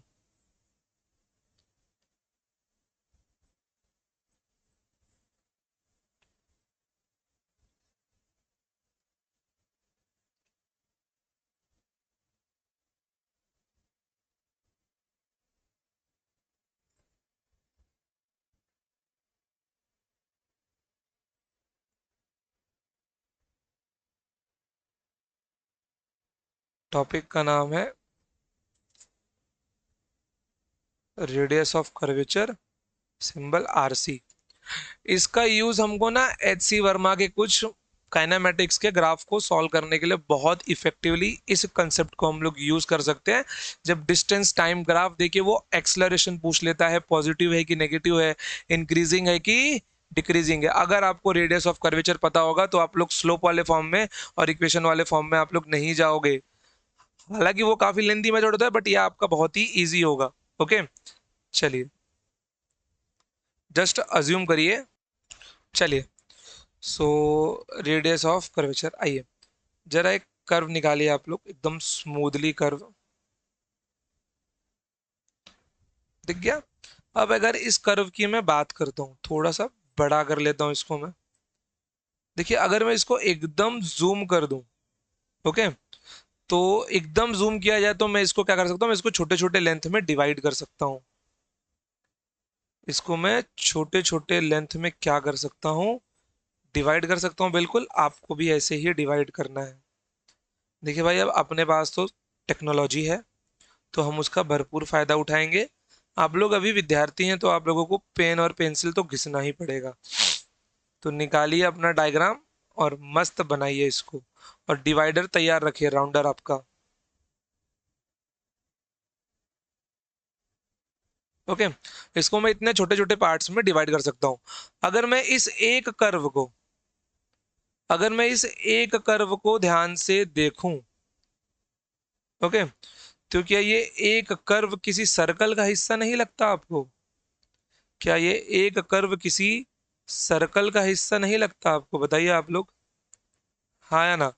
अगर इतने ही प्रॉपर लेंथ का मैं एक सर्कल बनाऊं, तो ये जो कर्व मैंने खींचा था वो इसके अंदर क्या होगा, मिल जाएगा। मतलब ये कहीं ना कहीं ये वाला जो पार्ट है ये किसी सर्कल का हिस्सा है, क्योंकि ये कर्व है तो किसी इमेजिनरी सर्कल का हिस्सा होगा ये, डेफिनेटली। ये क्या होगा, ये किसी इमेजिनरी सर्कल का हिस्सा होगा। ओके, तो वो एक सर्कल जरा आप लोग यहाँ पे निकाल लीजिए, प्रॉपर इस लाइन के ऊपर। वैसे ही एक सर्कल तो यहाँ भी आएगा, हाँ है ना? ओके, और वैसे ही एक सर्कल आपका यहाँ भी आएगा। ठीक है, अब जरा ध्यान दीजिए कि इन सब का अपना अपना रेडियस होगा। इन सब का क्या होगा, अपना अपना रेडियस होगा। अब जरा एरो बनाइए कि सर इसका रेडियस तो डाउनवर्ड है ना? इसका रेडियस तो कर्वेचर से ऊपर के साइड में है, इसका इसका रेडियस कर्वेचर के नीचे के साइड में है। ठीक है, तो इस कर्वेचर पे अलग अलग पॉइंट पे जहां पे हमने रेडियस निकाला है, इसी पॉइंट को हम बोलते हैं रेडियस ऑफ कर्वेचर। ठीक है, radius of curvature, radius of curvature. अब ध्यान दीजिए कि ये रेडियस ऑफ कर्वेचर क्या होगा, जो कर्व के नीचे है वो नेगेटिव होगा, जो कर्वेचर के नीचे है वो नेगेटिव हो जाएगा, मतलब R C is less than zero. जो कर्वेचर के ऊपर है वो पॉजिटिव होगा, मतलब radius of curvature is more than zero. जो कर्वेचर के नीचे है वो नेगेटिव होगा, R C is less than zero. अपने सहूलियत के लिए यहाँ पे लिख लो, आरसी की वैल्यू क्या है, नेगेटिव है। ओके, आरसी की वैल्यू क्या है आपकी, नेगेटिव है। यहाँ पे आरसी की वैल्यू क्या है आपकी, पॉजिटिव है। अब देखो आप में से ना बहुत सारे लोग ड्रॉपर होंगे, डेफिनेटली कुछ होंगे तो कुछ नहीं भी होंगे, लेकिन जो ड्रॉपर लोग हैं वो इसको देखने के बाद में देखो, जिस ड्रॉपर ने ढंग से पढ़ाई की होगी वो समझ रहा होगा कि सर जी इसका यूज कहाँ कहाँ करने वाले। लेकिन जिसने नहीं देखा होगा ना, मैं डेफिनेटली बोलता हूँ, इस कंसेप्ट को कंज्यूम करना हर बच्चे के बस की बात नहीं है, अगर उसने 1.5 से 2 साल तैयारी पे थोड़ा भी ध्यान नहीं दिया है। अगर एक एवरेज बच्चा भी रहेगा तो वो इसको कंज्यूम कर जाएगा, उसको लगेगा ये काम की चीज़ है और आगे काम आएगी, देखना। जैसे ही वेक्टर्स कंप्लीट होगा और जैसे ही मैं स्ट्रेट लाइन अपना शुरू करूंगा, एच सी वर्मा के प्रॉब्लम्स, ओके, फिर ग्राफ्स के, जेई मेंस के प्रॉब्लम, नीट के प्रॉब्लम्स, आपको मैं एक्सलरेशन वाले रेडियस ऑफ कर्वेचर से ही करके दिखाऊंगा, और बड़े सिंपली करके दिखाऊंगा मैं आपको। जहां पे जो लेंदी लेंदी मेथड थे, ये एक कंसेप्ट उन सबको निकाल देगा। ओके, और यहां पर भी मेरा आरसी क्या है, नेगेटिव है।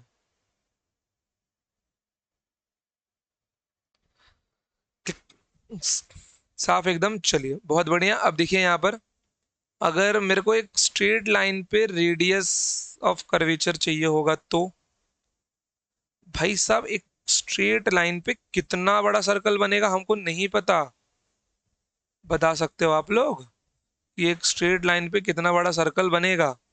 वी डोंट नो ना कि एक स्ट्रेट लाइन पे कितना बड़ा सर्कल मेरा बनने वाला है। मीन्स इसका जो रेडियस होगा अपने पास, ये रेडियस बहुत बड़ा होगा। इट मीन्स जो आरसी की वैल्यू होगी that is up to infinity. RC की वैल्यू क्या होगी आपकी, इन्फिनिटी के आसपास होगी। क्लियर? तो for straight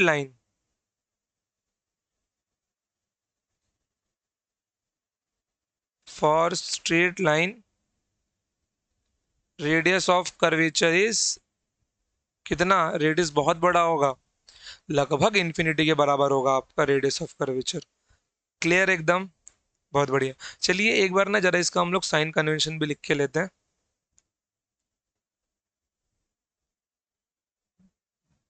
hmm.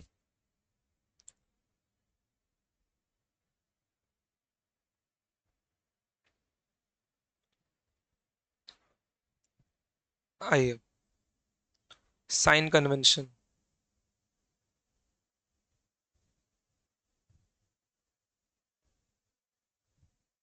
Sign convention. The circle who's lying below the curvature, the circle who's lying below the curvature, lying below the curvature is less than zero और RC is negative, ऐसा भी बोल सकते हैं हम लोग, but less than zero ही रखते हैं मैथमेटिकल टर्म्स में। Okay. Second, the circle who's lying above the circle, lying above the curvature, sorry, lying above the curvature is RC is more than zero। Clear एकदम, कोई problem नहीं है बिल्कुल भी। ठीक है, जो सर्कल के नीचे होगा वो क्या हो जाएगा, नेगेटिव, जो सर्कल के ऊपर होगा वो पॉजिटिव। क्लियर। चलिए अब जरा यहां पे आइए, अब रेडियस ऑफ कर्वेचर का फॉर्मूला लिखिए। रेडियस ऑफ कर्वेचर का फॉर्मूला देखो, इसका प्रूफ है, प्रूफ के लिए एक सेपरेट वीडियो में बना दूंगा। प्रूफ प्रूफ का वैसे तो सीटी में इतना कुछ काम कहीं पड़ता नहीं, क्योंकि उतना डेप्थ में क्वेश्चन आता नहीं है। रेडियस ऑफ कर्वेचर का मेजरली हमको फॉर्मूला ही काम में आएगा। ओके। अगर आपको प्रूफ की वीडियो चाहिए, इफ यू नीड कि सर हमको प्रूफ देखना है कैसा होता है, नीचे कमेंट सेक्शन में लिख दो, मैं रेडियस ऑफ कर्वेचर एक सेपरेट प्रूफ का वीडियो भी रिकॉर्ड कर दूंगा। ओके। आइए, तो रेडियस ऑफ कर्वेचर का जो फॉर्मूला है वो आपका फॉर्मूला होता है 1 +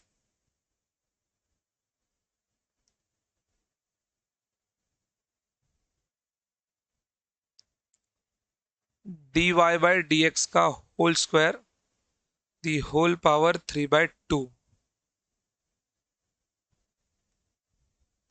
ठीक करो। नहीं, लाइट झम, लेट्स कंटिन्यू यार, लाइटिंग का बड़ा इशू होता है। आ जाओ। तो अपना रेडियस ऑफ कर्वेचर का फॉर्मूला क्या है,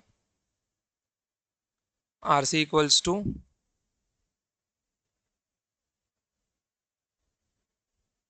1 +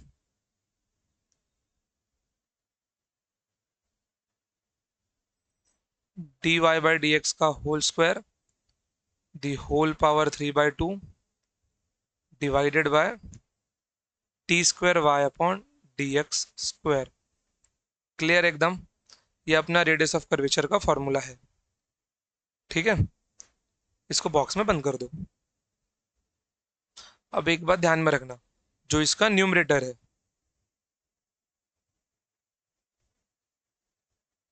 जो इसका न्यूमरेटर है, इसकी बात कर रहा हूं मैं, 1 +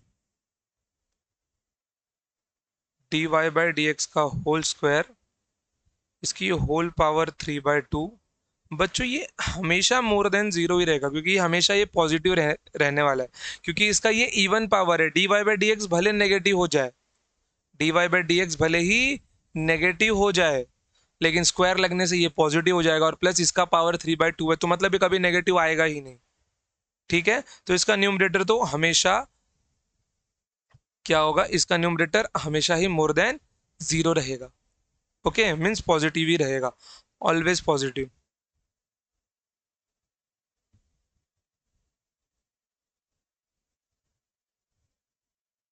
it's numerator is always positive. लेकिन जो अब डिनोमिनेटर है वो तो नेगेटिव हो ही सकता है, सो आरसी विल हैव अब जो साइन इसका होगा वही साइन आरसी का भी होगा. Okay, so RC will have same sign as D square Y upon D x square. तो अब जो D square Y upon D x square का साइन होगा वही सिग्नेचर अब साइन किसका होगा, आपका रेडियस ऑफ कर्वेचर का हो जाएगा. ओके, चलिए अब जरा यहाँ पे आइए. अगर आप यहाँ पे ध्यान से देख सकें तो भाई यहाँ पे ये नीचे क्या मिलने वाला है मेरे को, यहाँ पे अगर मैं रेडियस ऑफ कर्वेचर निकालूं तो वो सर्कल नीचे बनेगा, यहाँ पे भी नीचे ही बनने वाला है, यहाँ पे भी सर्कल क्या होगा मेरा, नीचे ही बनेगा. ठीक है एकदम, यहाँ पे भी सर्कल क्या होगा मेरा, नीचे ही होगा. ओके, लेकिन एक पॉइंट ऐसा आएगा यहाँ पर जिस पॉइंट के बाद में सर्कल अब अपवर्ड साइड बनना स्टार्ट हो जाएगा. एक पॉइंट यहाँ पे ऐसा आएगा जिसके बाद अब क्या होगा, सर्कल मेरा अप साइड बनना स्टार्ट हो जाएगा. ओके, एक पॉइंट मेरा ऐसा आएगा जहां पे मेरा अब सर्कल क्या होगा, अप साइड बनना स्टार्ट हो जाएगा. क्लियर. तो इस कर्व के जितने भी नीचे वाले सर्कल है सब नेगेटिव, रेडियस ऑफ कर्वेचर सबका नेगेटिव. यहाँ पे जितने सर्कल है सबका रेडियस ऑफ कर्वेचर पॉजिटिव होगा. ओके, ध्यान देना, अब इस पॉइंट को हम बोलते हैं पॉइंट ऑफ इन्फ्लेक्शन. इस पॉइंट को हम क्या बोलते हैं, पॉइंट ऑफ इन्फ्लेक्शन. ओके, जिस पॉइंट पे ये स्ट्रेट लाइन है एकदम. ओके, अगर मेरा D square Y upon D, जैसे कि अगर मैं रेडियस ऑफ कर्वेचर नीचे लेके आ जाऊं और D square Y upon D x square यहाँ पे लेके जाऊं तो ये स्ट्रेट लाइन पे R C tending to infinity होगा ना. जैसे देखो यहाँ पर इस फॉर्मूला को मैं कैसे लिख सकता हूँ, d square Y upon D x square is equals to 1 plus d Y by D x का whole square the whole power 3/2 divided by RC. अगर मैं स्ट्रेट लाइन की बात करता हूं तो स्ट्रेट लाइन के लिए आरसी टेंडिंग टू इन्फिनिटी होगा, और अगर नीचे वाला इन्फिनिटी को टेंड कर रहा है मतलब D square Y upon D X फिर क्या बन जाएगा मेरा, जीरो नहीं बन जाएगा. बिल्कुल, मेरा ये क्या बन जाएगा, जीरो बन जाएगा. तो क्या यहाँ पे स्ट्रेट लाइन नहीं होता, बिल्कुल यहाँ पे स्ट्रेट लाइन ही तो होता है. अगर यहाँ पे एकदम मीन्स वो पॉइंट जहां पे सर्कल डाउनवर्ड से अपवर्ड और अपवर्ड से डाउनवर्ड शिफ्ट हो जाए उस पॉइंट को बोलते हैं पॉइंट ऑफ इन्फ्लेक्शन, जो कि मेरा क्या होगा, स्ट्रेट लाइन ही होगा क्योंकि वहां पे कोई कर्व बन ही नहीं पा रहा है. इट मीन्स कि पॉइंट ऑफ इन्फ्लेक्शन पे मेरा क्या होगा, D square Y upon D x square की वैल्यू जीरो हो जाएगी. क्या हो जाएगी, ये जीरो हो जाएगी. क्लियर एकदम. चलिए सो थोड़ा आगे बढ़ते हैं अब. तो इन सबको निकालिए थोड़ा सा, फार्मूला को नहीं फार्मूला रखता हूं.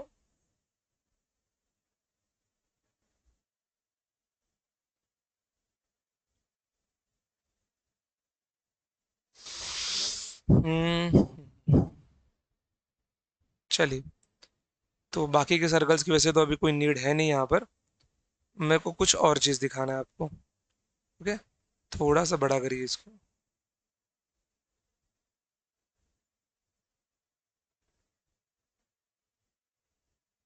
देखो, अगर मैं इसका रेडियस देखना चाहूँ, ओके, और इसका रेडियस देखना चाहूँ तो कर्वेचर से किस डायरेक्शन में बन रहा है ये, इसका रेडियस कर्वेचर से नीचे है, इसका रेडियस कर्वेचर से ऊपर है. इट मीन्स इसका जो आर सी है वो लेस देन जीरो और इसका जो आर सी है वो मोर देन जीरो. मतलब यहाँ पे मेरा आर सी क्या है, लेस देन जीरो, और यहाँ पे मेरा आर सी क्या है, मोर देन जीरो. क्लियर. इस पॉइंट को हम क्या बोलते हैं, ये पॉइंट मेरे लिए है लोकल मैक्सिमा. कौन सा पॉइंट है ये, लोकल मैक्सिमा वाला पॉइंट है. ये पॉइंट मेरे लिए क्या है, लोकल मिनिमा. ये पॉइंट मेरे लिए क्या है, लोकल मिनिमा. तो ये वाला पॉइंट मेरे लिए होगा लोकल मिनिमा. अब यहाँ पे ध्यान देना, ऊपर वाला D Y by D x zero है इन दोनों पॉइंट पे. यहां पर भी dy by D x zero है, और यहां पर भी dy बाई डी एक्स अपना जीरो होता है। मतलब मैं किसकी बात कर रहा हूं, समझ पा रहे हो ना? मैं यहां बात कर रहा हूं टेंजेंट की। मैं यहां बात कर रहा हूं टेंजेंट की। क्लियर एकदम? अब एक बात बताओ जरा, जब dy by D x he zero बन जाए, ओके, इन दोनों के लिए मैं सेपरेट लिखने का ट्राई करता हूँ थोड़ा सा छोटा करके। आर सी इक्वल्स टू, भाई ये जीरो बन गया, ठीक है, ऊपर वाला टर्म कुछ भी नहीं है, तो यहाँ पे क्या मिल रहा है मेरे को, वन प्लस जीरो का square whole power 3/2 the whole divided by D square Y upon D x square. ठीक है, ये जीरो, तो radius of curvature is one upon D square Y upon D x square. अब अगर R C मेरा less than zero है, सोचो जरा, ठीक है, आर सी क्या है मेरा, लेस देन जीरो है, तो क्या अब ये टर्म भी लेस देन जीरो नहीं होगा मेरा? गजब की बात करते हो। समझे भैया आप लोग, कि अगर आर सी यहाँ पे आपका लेस देन जीरो है, तो क्यों जीरो है, क्योंकि D square Y upon D x square अब यहाँ पे लेस देन जीरो होगा। ये जीरो है, सॉरी, ये नेगेटिव है, इसके लिए ये भी नेगेटिव बना है। आप लोग वैल्यू पे मत जाओ कि सर वो ऊपर जाएगा तो d x square upon D square y आपको मिलेगा। देखो R C equals to one plus zero का square 3/2 divided by d square Y upon D x square. अगर ये बताओ अभी, तो मेरे को आर सी क्या मिल जाएगा, one upon D square Y upon D x square. अब अगर ये मेरा लेस देन जीरो बन रहा है, ओके, तो क्या ये भी मेरा लेस देन जीरो नहीं बनेगा? बिल्कुल बन जाएगा, क्योंकि अगर ये लेस देन जीरो होगा तभी तो ये नेगेटिव होगा, या फिर ये नेगेटिव हो तो ये नेगेटिव बन जाएगा मेरा। दोनों की बात एक ही है, कि ये लेस देन जीरो होगा तभी R C less than zero होगा, या R C less than zero हो तब ये लेस देन जीरो होगा। क्लियर? चलिए, बहुत बढ़िया। तो यहाँ पे R C more than zero है, इट मीन्स कि D square Y upon D x square यहाँ पे आपका मोर देन जीरो होता है। इन्हीं दोनों पॉइंट्स को समझने के लिए हमने पीछे इतना बड़ा बड़ा स्लोप निकाल के देखा, कि स्लोप डिक्रीज हो रहा है, स्लोप इंक्रीज हो रहा है, डिक्रीजिंग स्लोप में इंक्रीजिंग फंक्शन है आपका। खत्म। रेडियस ऑफ कर्वेचर पता है, अगर अगर आपका रेडियस डाउनवर्ड है, कर्वेचर के नीचे है, तो D square Y upon D x square less than zero. मिल गया ना condition for local maxima and minima? यही तो होता है अपना अपना कंडीशन, और नहीं तो क्या, यही अपना कंडीशन होता है। इसके लिए यहाँ पे कंडीशन है अपना, और नहीं तो क्या, एकदम मक्खन जैसा समझ गया हमको, और क्या चाहिए? क्लियर एकदम? कोई प्रॉब्लम यहाँ पे आपको बिल्कुल भी नहीं। चलिए, थोड़ा आपके लिए मैं एक क्वेश्चन भी यहाँ पे करवा ही देता हूँ, कि भैया इसका प्रैक्टिकल एप्लीकेशन कहाँ होगा, वो भी बता ही दीजिए हमको आप। ठीक है,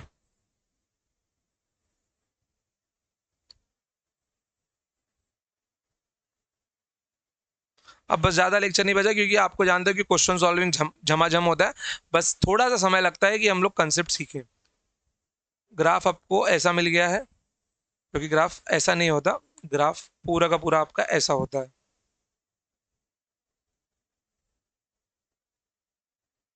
ये ग्राफ होता है आपका पूरा का पूरा।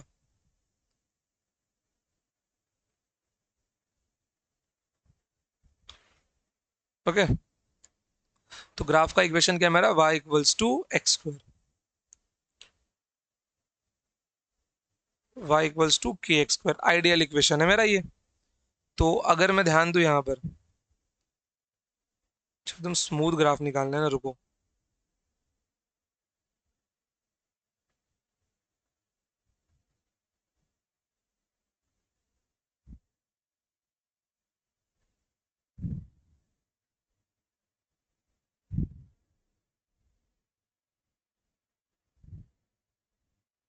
एकदम स्मूथ ग्राफ चाहिए है, स्मूथ तो मिल ही नहीं रहा है ग्राफ, ताकि एकदम प्रॉपर रेडियस दिख सके।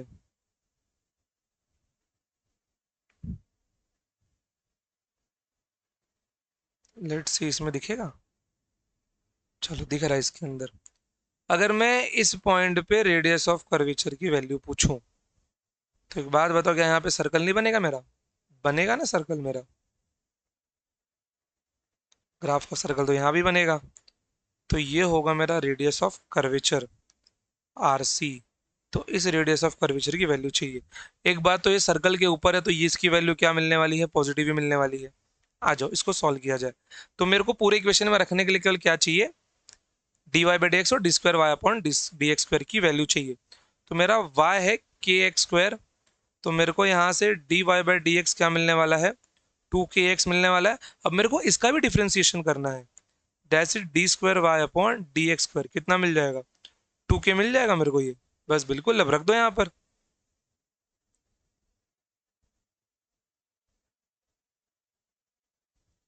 ओके, आ जाओ। तो radius of curvature of parabola चाहिए, तो इसका नाम डाल दो।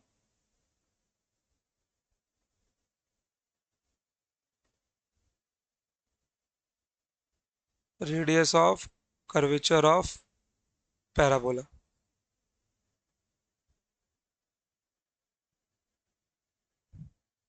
Are C equals to 1 + dy/dx का होल स्क्वायर, मतलब 2kx का whole square the whole power 3/2 divided by 2k। अब इसके आगे ये सॉल्व नहीं होगा, तो मेरे को अब चाहिए कोऑर्डिनेट। मैंने कहाँ लिया है अपना, सेंटर पे लिया है, मतलब 0,0, मतलब एट x इक्वल्स टू 0 पे देखना है मुझे।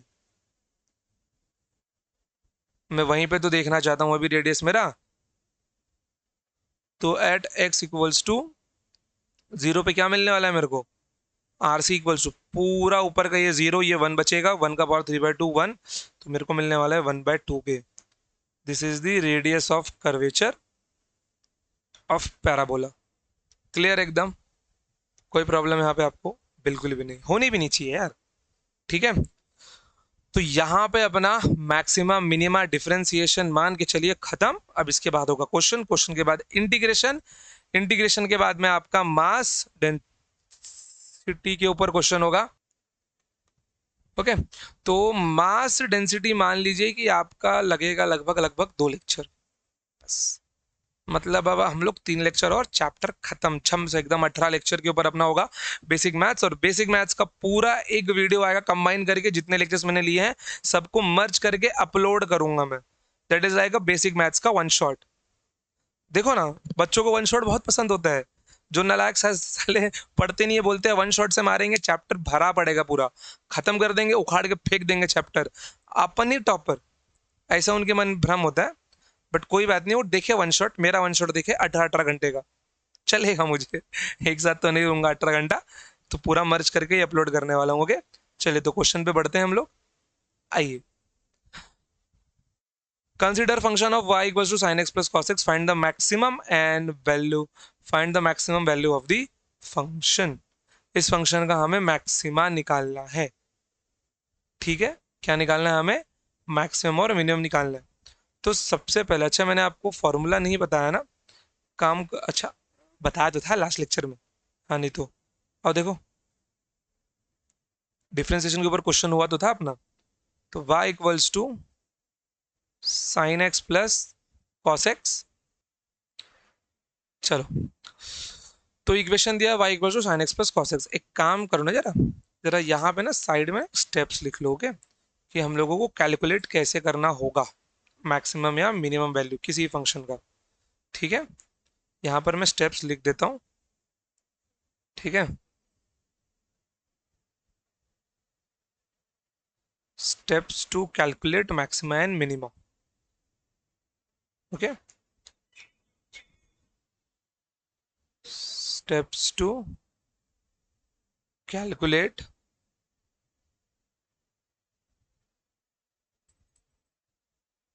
maxima and minima. तो सबसे पहला step, step 1, take dy by dx equals to 0. Okay, take dy by dx equals to 0. Okay, अरे तो यहां से आपको x की वैल्यू मिल जाएगी, तो यहां से आपको कुछ x मिल जाएगा। Okay, now step 2, dy by dx को 0 रखते ही आपको कुछ x मिल जाएगा। स्टेप 2, स्टेप 2 में आप लोग निकालेंगे find D square Y upon D x square, find D square Y upon D x square. ये भी कुछ ना कुछ तो आपको मिल ही जाएगा। अब इसके अंदर जो एक्स की जगह होगी ना, substitute x in d square Y upon D x square. अब जैसे आप इसको सब्सटीट्यूट करोगे तो एक चीज क्या मिलेगी आपको, D Y square upon D x square या तो नेगेटिव मिलेगा या तो D square Y upon D x square आपको पॉजिटिव मिलेगा। ओके, अच्छा इसके पहले आपका एक y का इक्वेशन भी रहा होगा, मैं रैंडम में उसको a x square plus b x plus c में लिख देता हूँ। ओके, तो जैसे ही आपको ये नेगेटिव मिलेगा मतलब यू फील कि ये लेस देन जीरो है, तो x की जिस वैल्यू के लिए नेगेटिव मिलेगा वो वैल्यू आपको क्या देगा, मैक्सिमा देगा। और x की जिस वैल्यू के लिए ये आपको पॉजिटिव मिलेगा वो वैल्यू आपको क्या देगा, मिनिमा देगा। क्लियर एकदम। टॉप मोस्ट पे less than zero, lower most पे मोर देन जीरो होता है अपना। ठीक है, तो ये स्टेप्स है अपने। सबसे पहले दिए हुए इक्वेशन का डिफरेंशिएशन निकालना है, उसको इक्वल टू जीरो रखना है, एक्स की वैल्यू मिलेगी, देन डबल डिफरेंशिएशन करना है, एक्स को सब्सटीट्यूट करना है, देखना है कि ये पॉजिटिव आता है कि नेगेटिव आता है। नेगेटिव आया मतलब वैल्यू क्या मिलने वाली है, मैक्सिमा। पॉजिटिव आया मतलब वैल्यू क्या मिलने वाली है, मिनिमा। क्लियर। और जैसे ही हमको मैक्सिमम मिनिमम मालूम पड़ जाएगा हम उस वैल्यू को उठा के ओरिजिनल इक्वेशन में सब्स्टिट्यूट करके उसको निकाल लेंगे। क्लियर एकदम। चलिए जैसे कि इसको देखिए, consider function y equal to sine x plus cos X, find the maximum value of the function. अब ये जो फंक्शन है ये किस पॉइंट पे मैक्सिमम वैल्यू देगा, ठीक है, वो मुझको निकालना है। तो मेरे को लास्ट में वैल्यू इसी में सब्स्टिट्यूट करनी है। ओके, लेकिन उसके पहले मैं क्या निकालूंगा यहाँ पर, सबसे पहला step find dy by D x. Okay, step 1 है आपका सबसे पहला, find dy by D x. तो dy बाय डी एक्स क्या मिलने वाला है मेरे को, D by D x of sign X क्या हो जाएगा, मैं फॉर्मूला यहाँ पे लिख देता हूँ ताकि कंफ्यूजन ना हो। D by D x of sign X cos X हो जाएगा आपका, then D by D x of cos X आपका माइनस ऑफ साइन एक्स हो जाएगा। ओके, सब्स्टिट्यूट करो तो ये आपको मिलने वाला है cos x minus of sine x. Sir plus में ना, प्लस की जगह माइनस लिख दूंगा मैं।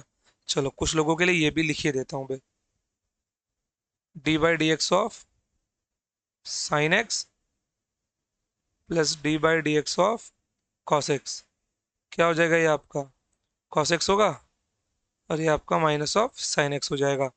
That is your d Y by D x. Now अब मुझे क्या क्या करना होगा, मेरा स्टेप 2,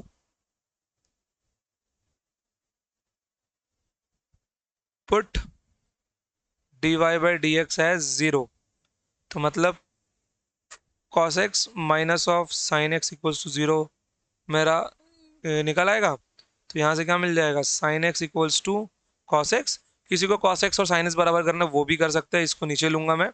तो यहाँ से क्या मिलने वाला है मेरे को, sine x upon cos x equals to 1, मतलब tan of x equals to 1, और 1 मतलब मेरा होगा tan of pi by 4 tan of x.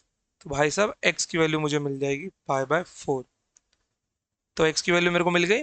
Now step 3, double differentiation निकालो। Step 3, find D square Y upon D x square.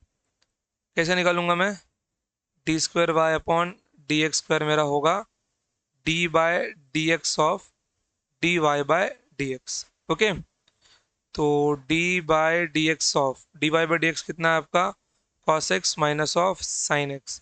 भाई cos x का differentiation होगा minus of sign x, minus sine x का differentiation cos x. तो ये मिलेगा मेरे को मेरा double differentiation d square Y upon D x square. Okay, अब मैं इसके अंदर वैल्यू करूंगा सब्स्टिट्यूट। कौन सी वैल्यू, जो मुझे एक्स की वैल्यू मिली है। देखो सबसे पहली बात है कि आप लोग अगर किसी से पढ़ रहे हो ना, तो आप लोग इसलिए पढ़ रहे हो क्योंकि आपको नहीं आता। तो आपको वो पढ़ना है जो आपको नहीं आता, वो नहीं पढ़ना जो आपको समझ में आए। ठीक है, तो थोड़ा सा ब्रेन को प्रेशर लगेगा और लगना भी चाहिए। सॉल्व करने में दिक्कत हो रही है, होनी भी चाहिए, बहुत अच्छी बात है, आप लोग सही रास्ते पे हो। अगर कोई चीज आपको जम से समझ में आ जाए, मतलब आपको f equals to m a का इक्वेशन दिया है, एम है, ए है, बोलोगे सर हमने एफ को फाइंड कर लिया। तो न्यूमेरिकल्स ऐसे नहीं होते ना, थोड़ा लेवल होना चाहिए उनका, समझ गए? आ जाओ। तो दिमाग पे प्रेशर जा रहा है, पढ़ने दो। आगे देखो, इक्वेशन क्या मिल गया आपको, d square Y upon D x square equals to minus of sign x minus of cos x.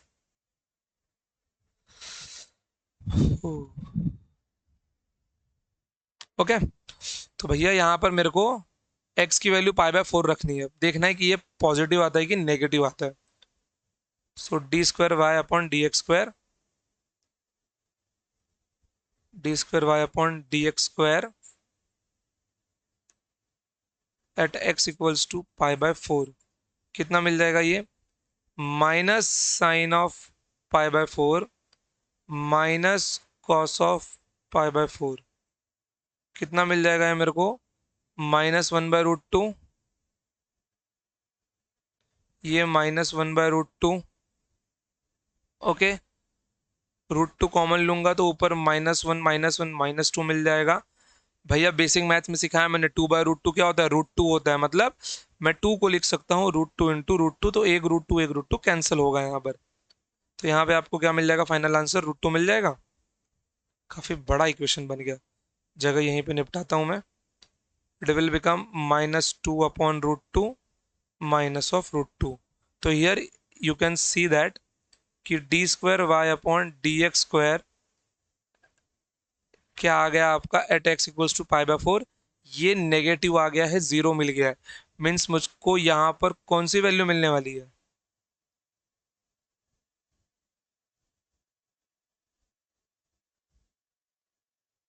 मुझको यहाँ पर मिलने वाला है मैक्सिमा।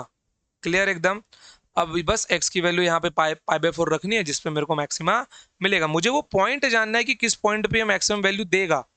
भैया हम कितना पॉइंट रख के देख लें, ट्राई, हमको सारे पॉइंट्स रख के देखने पड़ेंगे, सारे एंगल्स रख के देखने पड़ेंगे, फिर वो पॉसिबल नहीं है ना। मुझे अगर एंगल पहले से पता हो तो मैं उसको रख के निकाल सकता हूँ, अदरवाइज मुझे तो ट्रायल एंड टेस्ट ही करना पड़ेगा।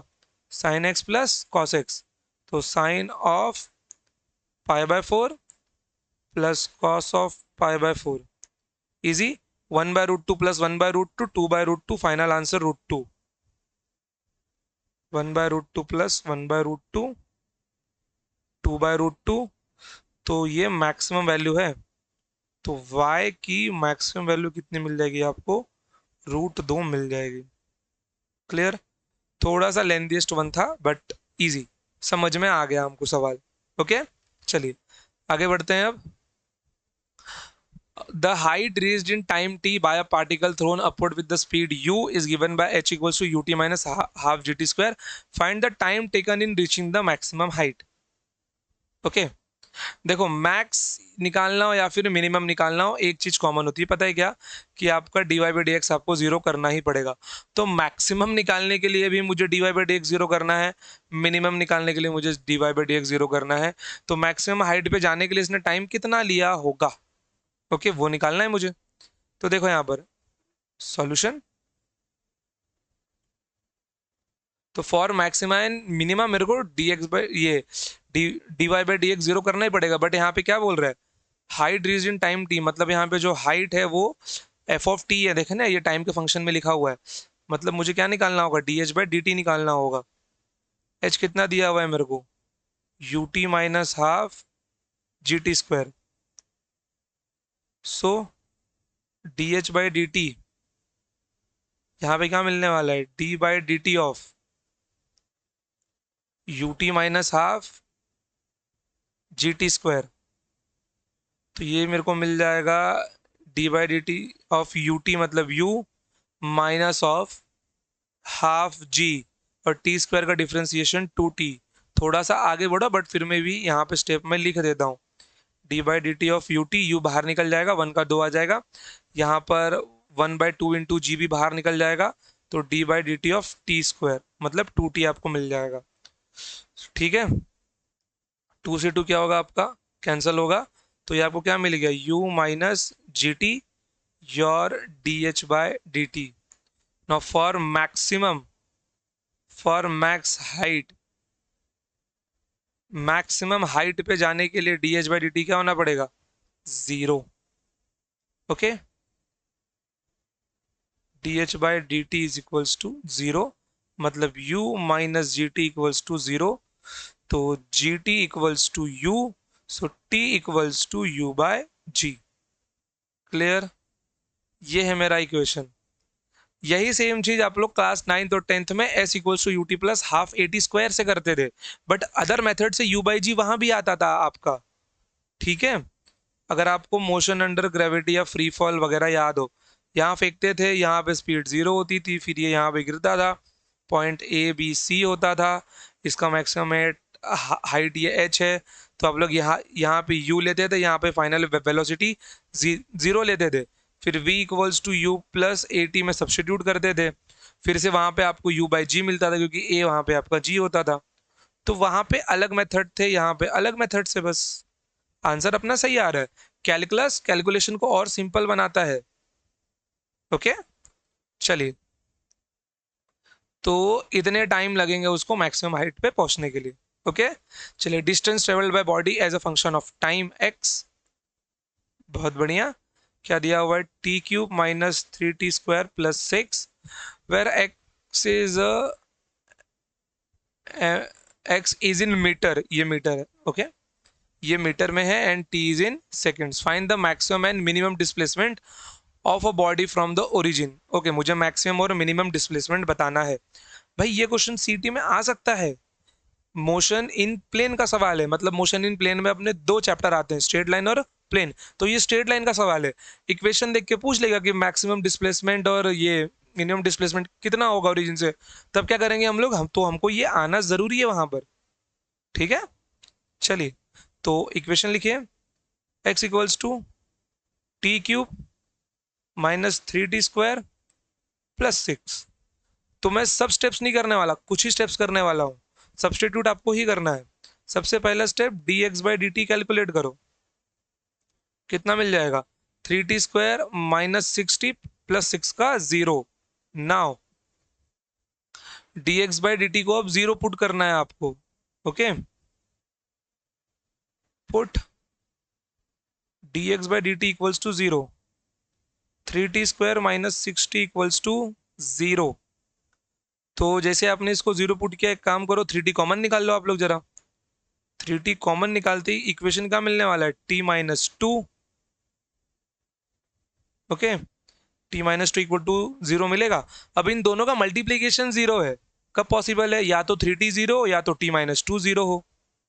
ओके, क्वाड्रेटिक इक्वेशन अगर याद आ रहा होगा तो three t equals to zero and t minus two equals to zero. Okay,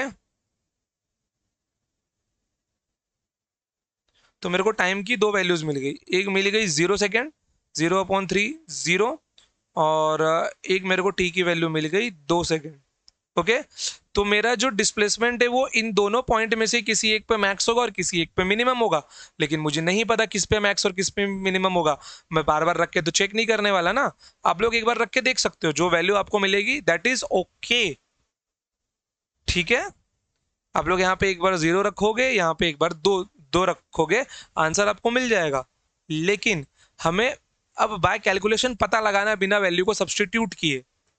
okay, चलिए, तो हालांकि कैलकुलेशन इसके बाद भी कर सकते हो, एक बार टी को जीरो रख दो, एक बार टी को दो दो दो रख के देख लो। ओके, बट जैसे ही हम आगे जाएंगे, तो मेरे को अब यहाँ पे क्या निकालना है?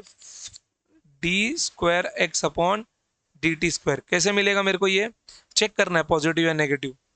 तो d by d t of d x by d t. Clear? क्योंकि यहाँ पे देख सकता हूँ कि x is nothing but function of time है मेरा ये। Clear? So d by d t of कितना है मेरा? D x by d t three t square minus six t. देखो, तो ये कितना मिलने वाला है? 60 minus six, d square x upon d t square. Now d square x upon d t square at t equals to zero, at t equals to zero ये क्या मिल रहा है आपको? At t equals to zero क्या मिल रहा है आपको? ये आपको भैया 6 × 0 - 6, ये आपको -6 मिल रहा है, मतलब लेस देन नेगेटिव। मैं क्या बोल सकता हूं कि at t equals to zero displacement is maximum, ये मैक्सिमा का केस है, समझे? मान लो क्वेश्चन अगर ऐसा पूछ लेता कि for which time interval it it is max और मिनिमम, तब क्या करते? तो क्वेश्चन इसको भी चेंज किया जा सकता है ना, कि find at which time displacement is maximum and for eight which time displacement is minimum. उसने मैक्सिमम मिनिमम पूछा ही नहीं आपको, वो आपको निकालना ही पड़ेगा आप, समझ गए? तो at t equals to zero displacement is maximum, ध्यान में रखना। So at t equals to zero displacement, मतलब मैं एक्स की बात कर रहा हूं, displacement x is maximum.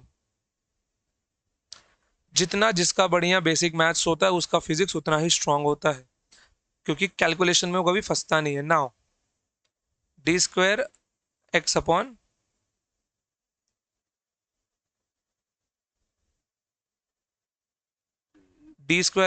D t square, okay, at t equals to 2 second.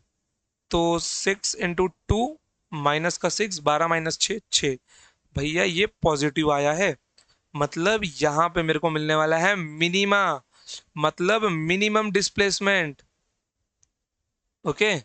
So at t equals to 2 displacement is minimum, displacement is minimum.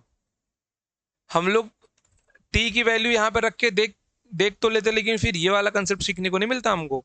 Maximum में minimum हम लोग ऐसे भी निकाल सकते थे, लेकिन हम लोगों को पता रहना चाहिए था कि किस पॉइंट पे मैक्स होगा और किस पॉइंट पे मिनिमम होगा, क्योंकि क्वेश्चन की वैरायटीज चेंज की जा सकती है।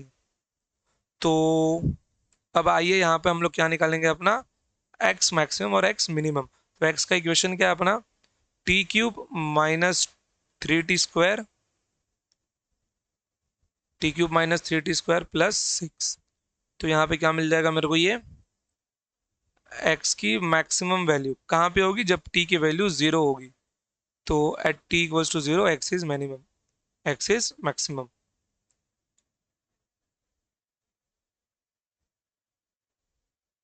ओके, चलिए। तो 0 का क्यूब -3, 0 का स्क्वायर +6, कितना मिल जाएगा मेरे को? ये 6 मीटर मिलेगा, बहुत बढ़िया। Now now at t equals to 6, sorry t equals to 2 second, क्या मिलने वाला है मेरे को? एक्स का मिनिमम वैल्यू कितना मिल जाएगा? ये 2 का क्यूब -3, 2 का स्क्वायर +6, कैलकुलेशन करो जरा। 8 माइनस 2 का स्क्वायर 4, 12 + 6, तो ये कितना मिल जाएगा मेरे को? ये -4 +6 which is equals to 2 metre. मतलब मेरे को एक्स की मिनिमम वैल्यू कितनी मिल गई? 2 मीटर मिल गई। दिख तो रहा है ना? दिख रहा है, चलो। तो ये मेरा हो गया एक्स का मैक्सिमम वैल्यू। अच्छा यहाँ नहीं लिखता हूँ मैं, कहाँ लिखोगे फिर? यहाँ यहाँ लिख देता हूँ। एक्स की मैक्सिमम वैल्यू कितनी हो गई? 6 मीटर, और डिस्प्लेसमेंट की मिनिमम वैल्यू कितनी हो गई? 2 मीटर। आप लोग 0 और 2 रख के भी निकाल लेते, लेकिन आपको ये पता रहना चाहिए कि किस टाइम पे मैक्सिमम होगा और किस टाइम पे ये मिनिमम होगा। क्लियर? इनको छोड़ के ये किसी पॉइंट पे मिनिमम या मैक्सिमम देगा ही नहीं, पहली बात तो ये ध्यान में रखना। 0 और 2 को छोड़ के ये किसी पॉइंट पे मिनिमम या मैक्सिमम देगा ही नहीं। क्लियर? चलिए, वेरी गुड। अगर मैं इसके बीच में प्लस कर देता ना बच्चों, तो पूरा आंसर बदल जाता। तब मेरा मैक्स ये मिनिमम 6 होता फिर मेरा। चाहिए तो आप लोग रख के देख सकते हो। Okay, this is your homework question कि टी क्यूब +3t² +6 में आपको मैक्सिमम और मिनिमम डिस्प्लेसमेंट निकालना है। तब इसके अंदर शायद आपको मैक्सिमम नहीं मिलेगा, सिर्फ मिनिमम ही मिलेगा, ट्राई कर लेना। ओके, चाहिए तो मैं इक्वेशन यहाँ पे लिख के दे ही देता हूँ। कॉपी कर लूँ क्या इसको, स्लाइड को?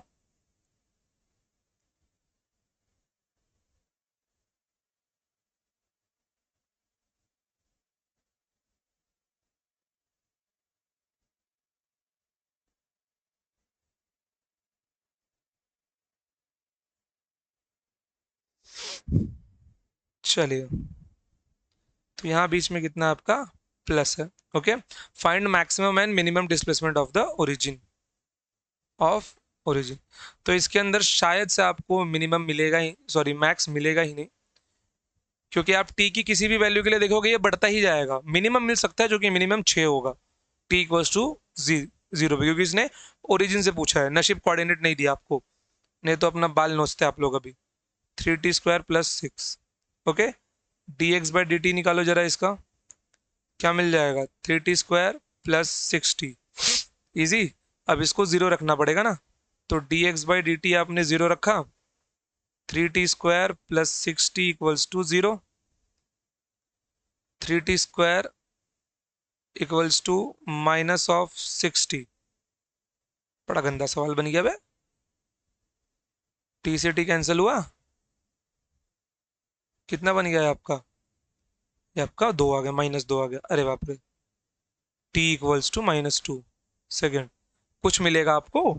है कुछ नहीं मिलने वाला, हटा, डिलीट करो भैया, यहाँ तो टाइम ही नेगेटिव आ रहा है, इक्वेशन को थोड़ा चेंज करना पड़ेगा अपने को। चलो कोई नहीं, आ जाओ, इसको देखो। The area of blot of a ink, चालू है। The area of blot of a ink is growing such that after t second the area is given by a equals to 3t² + 7 semi square. Calculate the rate of increases of the area at t equals to 5 second. Okay, तो अगर आप यहाँ पे ध्यान से देखिए तो area as आपका एफ ऑफ टी दिया हुआ है। एरिया का इक्वेशन क्या है आपका? 3t² + 7। आपको पूछा है the rate of increase of area, तो rate of change of y with respect to t क्या कैसे लिखते थे? D Y by d t लिखते थे भैया। यहाँ पे तो ए है टी के साथ, मतलब मुझे क्या निकालना है? D a by d t की वैल्यू फाइंड करनी है at t equals to 5 second. तो d a by d t क्या मिलने वाला है मेरे को? 60 मिल जाएगा, ये आगे आएगा 7 निकल जाएगा, तो d a by d t मेरे को मिलेगा, d a by d T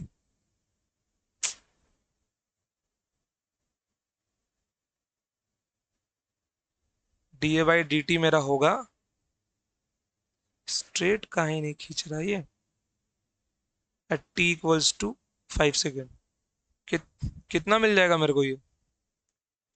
6 × 5 which is 30 cm²/सेकेंड। तो 1 सेकेंड में कितना बढ़ रहा है वो? 30 cm² की रेट से बढ़ रहा है। क्लियर? चलिए, यूनिट कहां से लिखा नालायको? ऊपर एरिया नीचे टाइम है, समझे? चलिए अगला सवाल देखिए। अब सवाल सिंपल सिंपल है। Metal ring is being heated so that any instant of time t in second area is given by what will be the rate of increase of area at t equals to 10 second. Same question है, वहां पे 5 था, यहाँ पे 10 है, but equation change है यहाँ पे। तो area equals to 3t² + t/3 + 2 metre square सबका, ऐसा इक्वेशन है। ओके, सिर्फ 2 के साथ में मीटर स्क्वायर नहीं है वो। तो d a by d t क्या मिलने वाला है मेरे को? 60 मिल जाएगा, +1/3 बाहर आ जाएगा, 2 का 0। तो I need to find d a by d t at t equals to 10 second. कितना मिल जाएगा? 6 × 10 + 1/3 विच इज 60 + 1/3, 180 + 180, 1/3। ओके, तो कितना मिलने वाला है मेरे को ये? 60.3 cm², सॉरी मीटर स्क्वायर है ना, यूनिट यहाँ पे यूनिट मीटर है, ध्यान से देखना, मीटर स्क्वायर/सेकेंड। क्लियर? चलिए आगे बढ़ते हैं। Find the rate of change in area of square side 4 centimetre when it's side is increasing at the rate of 0.01 cm/s। बहुत बढ़िया। एक स्क्वायर दिया गया है आपको, ओके, एक स्क्वायर दिया गया है जिसका साइड लेंथ कितना दिया गया है आपको, 4 सेंटीमीटर दिया गया है, लेकिन side is increasing at the rate of, मतलब क्या बढ़ रहा है, dl/dt दिया हुआ है ये, dl/dt के बढ़ने का रेट दिया हुआ है 0.01 सेंटीमीटर पर सेकेंड, ओके। तो यहाँ पर अगर आपको पता हो एरिया क्या होता है आपका, साइड स्क्वायर मतलब एल स्क्वायर मिल जाएगा, तो dA/dt मुझसे पूछा गया find the rate of change in area, तो सवाल में ही मुझसे dA/dt पूछा गया है, सवाल में ही हमसे dA/dt पूछा गया है, तो यहाँ पर हम dA/dt निकाल लेते हैं। dA/dt ये क्या बनने वाला है, अब 2L मत लिखना अगर दो नालायक को गलती से भी, समझ गए, यहां सब जगह आपने टीटी लिया था इसलिए यहां पे आपने dt/dt नहीं लिखा, यहां पर L एक्स्ट्रा है तो ये dl/dt मल्टीप्लाई होगा according to chain rule. L is not the function of time, अगर है भी तो इक्वेशन नहीं दिया, वैल्यू दिया उसने, ठीक है।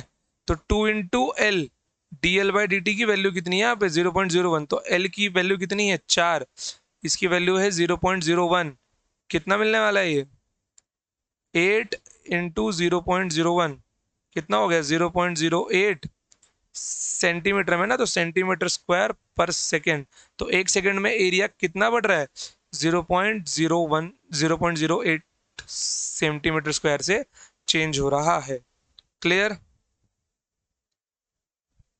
ओके। कोई डाउट है यहां तक आप लोगों को, बिल्कुल भी नहीं, चलिए आगे बढ़ते हैं। The radius of air bubble is increasing at the rate of half centimetre पर सेकेंड, ओके, मतलब dr/dt दिया गया है, एयर बबल बना लेते हैं भाई, एयर बबल, इसका रेडियस भी होगा, ओके, ये रेडियस r है, तो रेडियस ऑफ बबल चेंज हो रहा है टाइम के रेट के साथ में, मतलब ये क्या दिया गया है dr/dt दिया गया, कितना दिया गया है 1/2 सेंटीमीटर पर second, okay.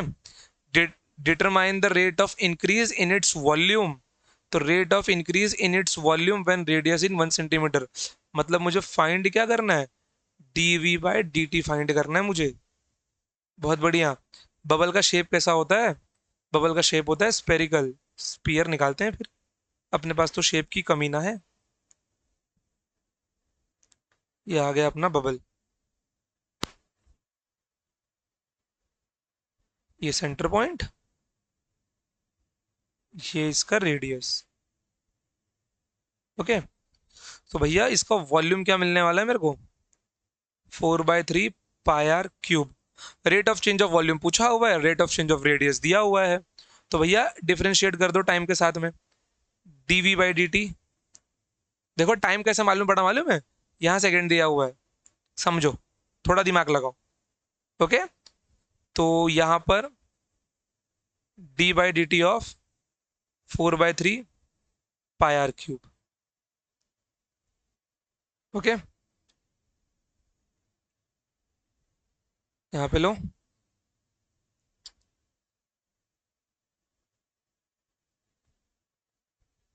dv/dt equals to 4/3 constant है, तो 4π/3 इंटू d/dt ऑफ r³, सबको पता है x⁻n का फॉर्मूला लगेगा यहाँ पर, तो π/3 इंटू 3r² इंटू dr/dt, क्योंकि अगर r का इक्वेशन दिया होता तो we can solve that, but equation नहीं दिया, वैल्यू दिया हुआ है, तो यहाँ पे dr/dt की ही वैल्यू दी हुई है अपने को, ओके।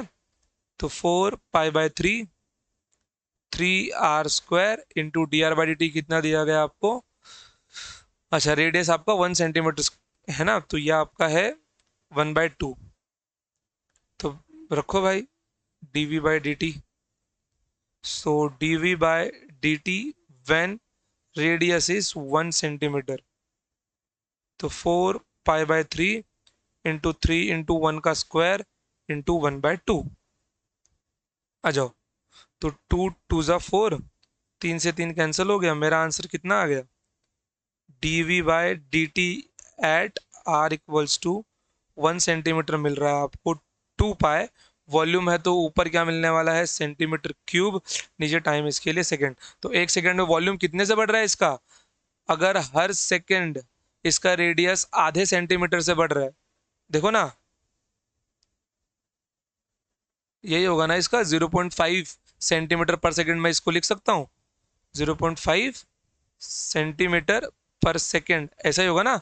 तो 1 सेकंड में इसका रेडियस कितना बढ़ रहा है, 0.5 सेंटीमीटर से बढ़ रहा है, तो इसका वॉल्यूम कितना बढ़ रहा होगा, 2 पाई सेंटीमीटर क्यूब से बढ़ रहा होगा। क्लियर, बहुत बढ़िया। बस ये अपना आज का लास्ट क्वेश्चन था। चलिए 2 घंटा नहीं हुआ लेक्चर, बहुत बढ़िया। ठीक है बच्चों, तो मैक्सिमा मिनिमा के ऊपर, डिफरेंशियल इक्वेशन के ऊपर हमने काफी ज्यादा सवाल कर लिए हैं और काफी डेप्थ में जाके देखा है। बस आपको आज का लेक्चर रिवाइज करना है क्योंकि ये बहुत इंपॉर्टेंट है। आपको आगे मैकेनिक सेक्शन में इसकी जगह जगह पे जरूरत पड़ेगी जहां पे मैक्सिमा और मिनिमा पूछा जाएगा।